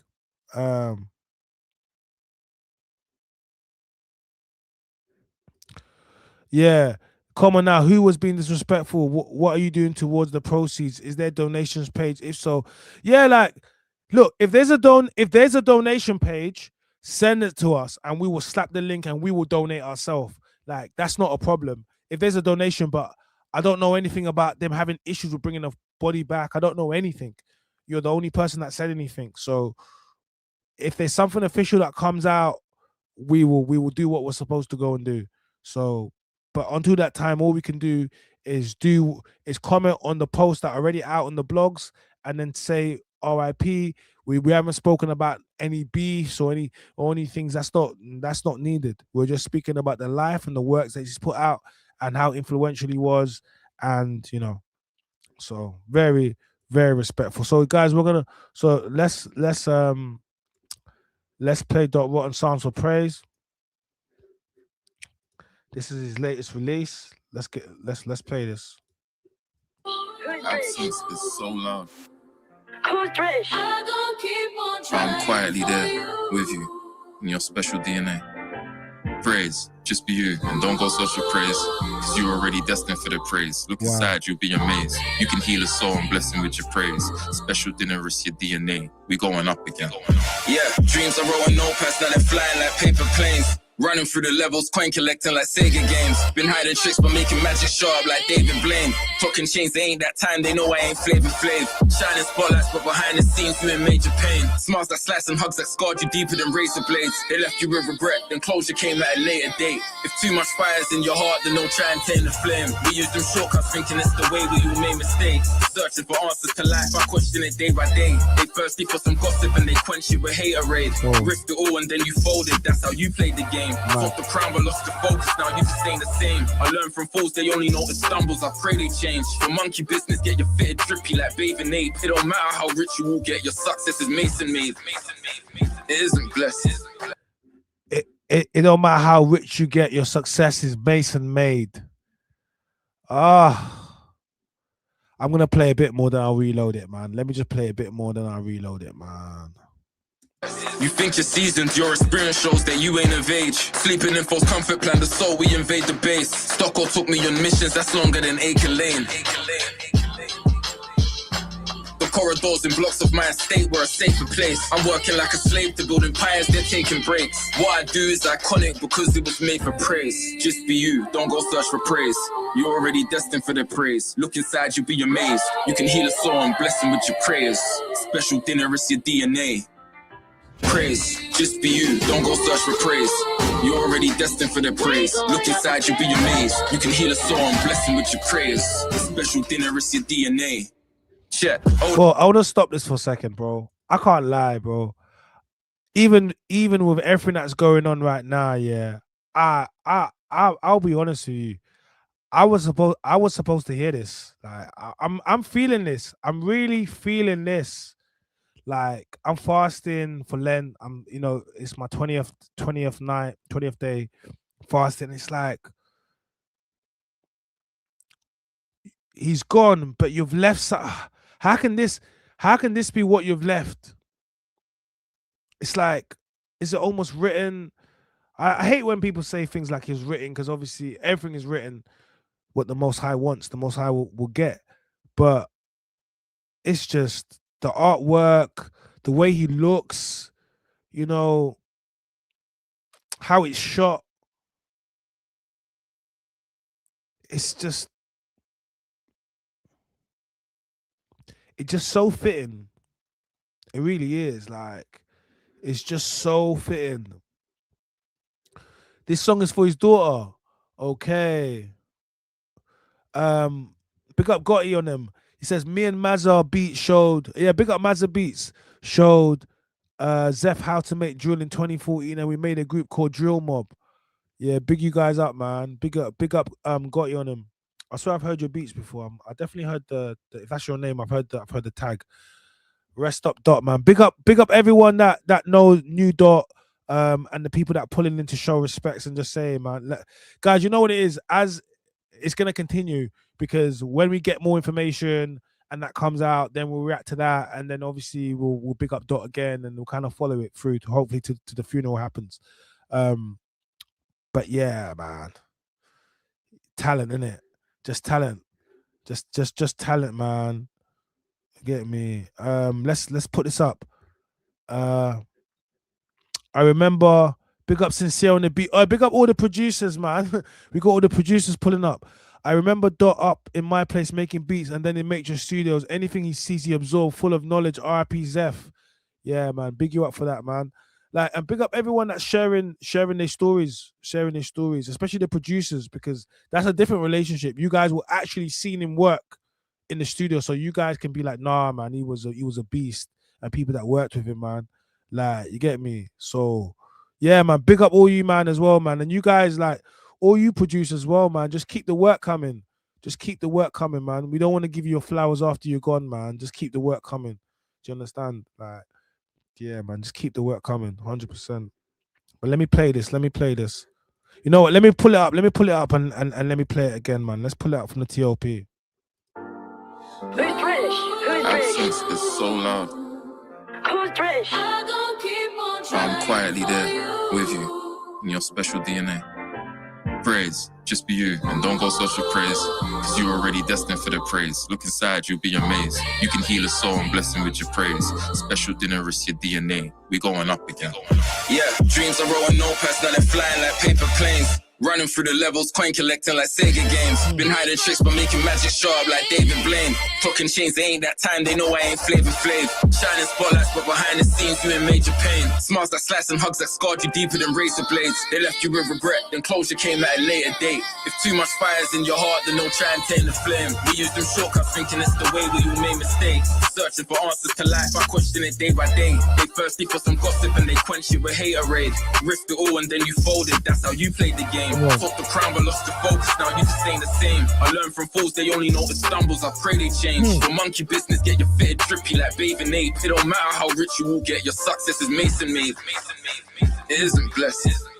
You think you're seasoned, your experience shows that you ain't of age. Sleeping in false comfort, plan the soul, we invade the base. Stocko took me on missions, that's longer than Acre Lane. The corridors and blocks of my estate were a safer place. I'm working like a slave to build empires, they're taking breaks. What I do is iconic because it was made for praise. Just be you, don't go search for praise. You're already destined for their praise. Look inside, you'll be amazed. You can heal a soul and bless him with your prayers. Special dinner is your DNA. Praise, just be you, don't go search for praise. You're already destined for their praise. Look inside, you'll be amazed. You can heal a soul and bless him with your praise. I'm sorry, I don't want to stop it, man, but I have to stop it because it's connecting me. Like, are you listening to the words? Are you, like, taking the words? Like, this is not a song. This is he's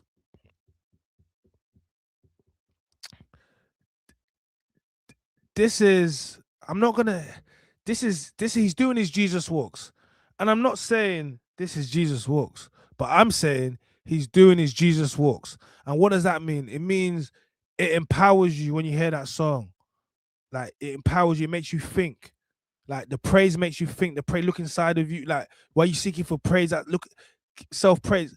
It's one of those ones where it's going to make you think. It's going to make you think. It's a spirit. Like, it really, this is, maybe it's just me, but this is what I'm hearing from it. And when I'm looking at it, and when I'm looking at this being the last works that he's left us, you can't tell me this was not destined. And I'm not saying destined in a good way. I'm just saying that to leave this bit of work that's going to make you think and make you feel more importantly, make you feel. That's not accidents. That's not by accident. No way. I don't believe so. Special dinner, it's your DNA. Check. Oldest got these youngers working off the curfew when they ain't got permission. Act like mentors on a climb, then drop you to stop your vision. Gave advice that only served themselves. Are you gonna listen? Ooh. Look, them kids just built a business and never got commission. Ooh. You heard. Program mans that follow need a leader to shock the system. He's talking about you, man, on the block. That grooming the youngers and getting them to go into the and do the most things. Like you won't even get what he's saying. But that bar was so powerful. So, R.I.P. Dot, man. R.I.P. Dot, man. How much broken promises till it drains your optimism. Chasing freedom on the run, the price is you locked in prison. Bills are hard, but breaking the debt cycle's a bigger struggle. Counted blessings, but ignored the grinding, you didn't hustle. Don't be heartbroken by a bitch who's absent and didn't love you. And don't be searching for love in these streets, they ain't giving cuddles. For a bitch that didn't love you, don't be searching for hugs in the street when that. What? No. This always happens, man. They take the best ones, man. This is what happens, man. They take the best ones. You feel me? Speaking secrets in a room of snakes will deliver trouble. Winking at your enemies across the room isn't subtle. Pigs in uniforms with wolf disguises to trick the jungle. Made mistakes, now I treat my career like the second child. And that's an oath I stay committed to like a wedding vow. Responsibilities I ran from led me to settle down. Like Sorry. I'm getting goosebumps. Let me read the chat. Hey, big up Shadow on the beat. I see you. Big up Shadow. He was on his Kanye-ish from early. Okay, so maybe I'm not the only one now. Because I didn't want to go mad, not go mad, and people are like, oh, he's not on a Kanye, but bro, that's what I'm feeling like. I'm like, he's on his Kanye-ish. He's on his Kanye-ish. Yeah, Shadow, he was so unappreciated ahead of his time. Oh, his daughter's called Princess Praise. Big up Princess Praise. Daddy's getting his flowers, Princess. Mega says, I was speaking to Dot 2 days ago when his mum lets me know. I hit you up. Please do, bro. Please.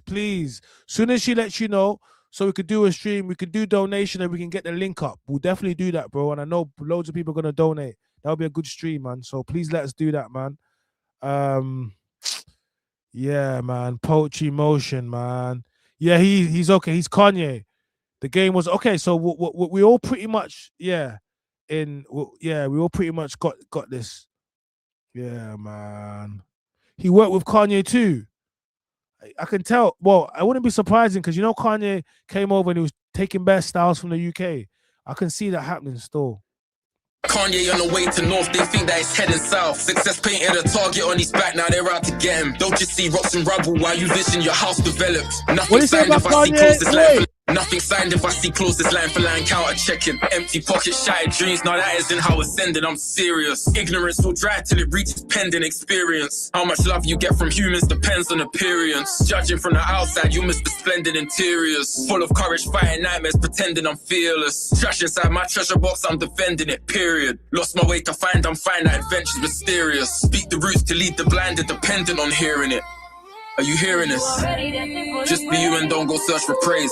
Cause you're already destined for the praise. Look inside, you'll be amazed. You can heal a soul and bless them with your prayers. Special dinner is your DNA. Praise, just be you, don't go search for praise. You're already destined for the praise. Look inside, you'll be amazed. You can heal a praise. Bro, don't go searching for the praise. Look inside you, you'll be amazed. Guys, this is for everyone. Stop looking for outside validation. Stop it. Like look inside of you. Like look to the Almighty. Stop looking for. I know we all like outside validation, me included. I don't live for it, but if I don't have no one in here supporting me, then I'm not validated, right? So we all some point. But even with no numbers in here, I will still be here, and that's the difference. I don't need to look for it from outside. I have it inside. And by having it inside allowed you guys to come and we do it together. So look inside of you, and praise yourself and stop being so hard on yourself. Go on, bless them with your prayers. Special dinner is your DNA. Okay?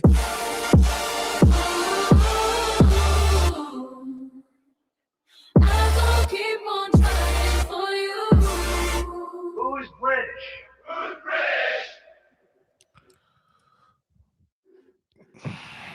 Yeah, man. R.I.P. Rotten, aka ZEPH Ellis, Joseph Ellis, man. R.I.P. I think it's quite. I think it's unanimous thing when we say he was a visionary. He was exceptional. He's a generational talent, and he's going to be missed. I don't want to speculate on how he passed because we don't know how he passed. I want to shout out to all of the close ones, his friends and the family and his cousin that's in the chat as well. Um, please, soon as you know what's happened, respectfully let us know so we can, we can create a stream and we can get a link up and we can support. That's what we're gonna do. That's all we can do. But in the meantime, what you can do is that's his channel, that's his YouTube channel. You can stream the track. And go check out his Spotify and stuff like that, and probably go check out that stuff, and you can probably stream it that way. That's probably the best way to support. But what I do want to say to you guys is we all expect. I expect to see all of you guys tomorrow, respectfully. I do. I expect to see all of you guys because that's what we wish for. And why would I not want to? But the fact of life is tomorrow is not promised to any of us. Some people that went to sleep last night did not wake up this morning. And some people that are going to go to sleep tonight are not going to wake up tomorrow. Some people are going to leave their house tomorrow and they're not going to make it back home. That's the facts of life. They're all intended to. Okay? But that's not going to be any of you guys. All right?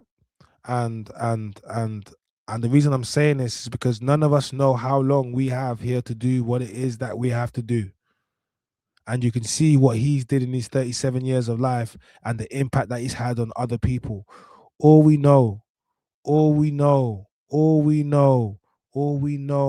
is what people leave behind and the feelings that they give for you. So even for someone like me, like when I see stuff like this, you think to yourself, what will people say about you? And you hope they would say nice things. You hope they would look at the works that you've done in life and the things that you've camped and the things that you said. What would they say about you? So, while we're all here and we will have an opportunity to carve out the lives that we're trying to live, just remember at some point neither one of us will be here. And all that's going to be left is the feelings that you gave people, the things that you did for people. No one's talking about how much money you had. Everyone's just talking about the experiences and the moments and the memories. So just make sure, you give people good experiences and memories. And you clearly see Rotten did that. And this is why we're giving him his flowers now. All right. So big up Mark. Mark, I do believe you was his cousin. Big you up, man. Condolences to your family, man. I wish you guys the strength it's lent. So obviously, when I do my prayers, I automatically include people to my prayers. All right, do you get me? Big up MH. I see you. Wiley leading to obviously big up William. Let me just get facts. Don't take life for granted. You don't know when your time's up. Live your life to the fullest. And Sincere on the Beat says, I met him in 2015 when I just started making beats with Jake Lewis, Rohan, and GMLs, man. Big you up, Sincere, man. So, guys, look, we've come to the end of the stream. I just really wanted to just give flowers to him because I saw it today, and I thought it was important because that's what we're here for. I'm the man in the voice. I believe I'm the man in the voice. And when I say I believe in the man in the voice, I truly believe I am the man in the voice. And the man them were hurting, and the man them wanted to speak. And I wanted to give. I didn't even know that we would get family members and producers and other people in here. So that was even sick to get these people in here tonight. Do you get me? Because that was not the intention. It wasn't like an official thing. It was just, and it's. This is why I'm here. It's one of the reasons why I'm here, but this is definitely one of the reasons why I'm here. And I will always try to use my platform for the man them and for something like this. So I'm trying to put that through to everybody that kind of seeing a lot of the stuff on social media. Don't worry, man. Like, we listen, we learn, we grow, we move. But the most important thing is bigger than me. It's bigger than the things that I say. Or the things that I messed up and I've done. And that's the reason why I learn from it. I grow from it because I understand it's bigger than me. If it's just about me, it don't matter. But it's way bigger than me. It's way bigger than me, man. It's way bigger than me. And when I understand it's way bigger than me, it means that no matter what I'm going through, like, we got to remember why you're actually here. You know what I mean? You know, you're the only person who's done this for Dot, my broski. Man, listen, bro. I did what I had to. You know, I'm tired as well. I haven't been eating properly. I did what had to be done because it's only right, and we have to give him his flowers. And I'm someone that, yeah, man. I didn't like how they did Dot. I've seen it, like a lot of you. I didn't like how they did Dot, man. You're the only one talking about on live. Enough respect to you, man. Big you up, man. Nah, come on, bro. Like, listen. They think that because of whatever, I'm gonna stop speaking about the things that I was speaking about, or stop supporting. That will never happen. Like, that's cancelled. No, how can I be cancelled when we've just held a stream with 4.Rotten in his name, and we've had close ones come from him? That's way more important than anything that you think that I'm going through. Like, that's why we're not even focused on it, apart from the times when people spoke about it, when we said, look, but it's, the thing moves on. So big you guys up, guys. Please hit the like button, subscribe to the channel, turn notification bell so you don't miss the upload. We're going to wait to hear from the family and the friends in regards to any GoFundMe's or anything like that, because I don't move for anything which is not official, because I know how these things can happen. So once they do let us know, we'll do another stream where we can update it and obviously get the link in, and let's see if we can raise some money directly through to it. And if there's any, and I'll just directly donate from the super chats anyway, so that's not a problem. So I think that's what we're gonna do. Yeah. All right. Cool. All right, man. Big up. Don't diss. I appreciate that, my guy. Big up JL. Big up Thierry. Sincere on the beat. I see you. And big up Mark as well. Just big up everybody, man. That and like I said, listen, if it's not that deep, squash the beef. Like, you know what I mean? If it's not that deep, just send a message. Send a message. Even if they air you, at least you did it. At least you know you did it. But sometimes it just takes one person to be the bigger person. And I get it, especially for men. We are macho. We don't like to apologize. We don't want to take the L. I hear it. I'm very much alike. But what I will say to you, sometimes the most macho thing you can do is take an L. I know it sounds mad. How can it be macho to take an L? Sometimes it can be macho to take an L when you know you can actually win. You know what I mean? Not every battle that you can win not every battle you can fight means you got to fight it. And not every time you got to win. Because sometimes when you win, you really lose. And sometimes when you lose, you actually really win. RIP .Rotten, ZEPH, ELLIS. My name is Chan. I'm the man of the voice. Please like, comment, subscribe, turn notification bells. And yeah, we're going to come straight back. Yeah. RIP .Rotten. Big up to his family and condolences to his little girl, Praise. And we are out.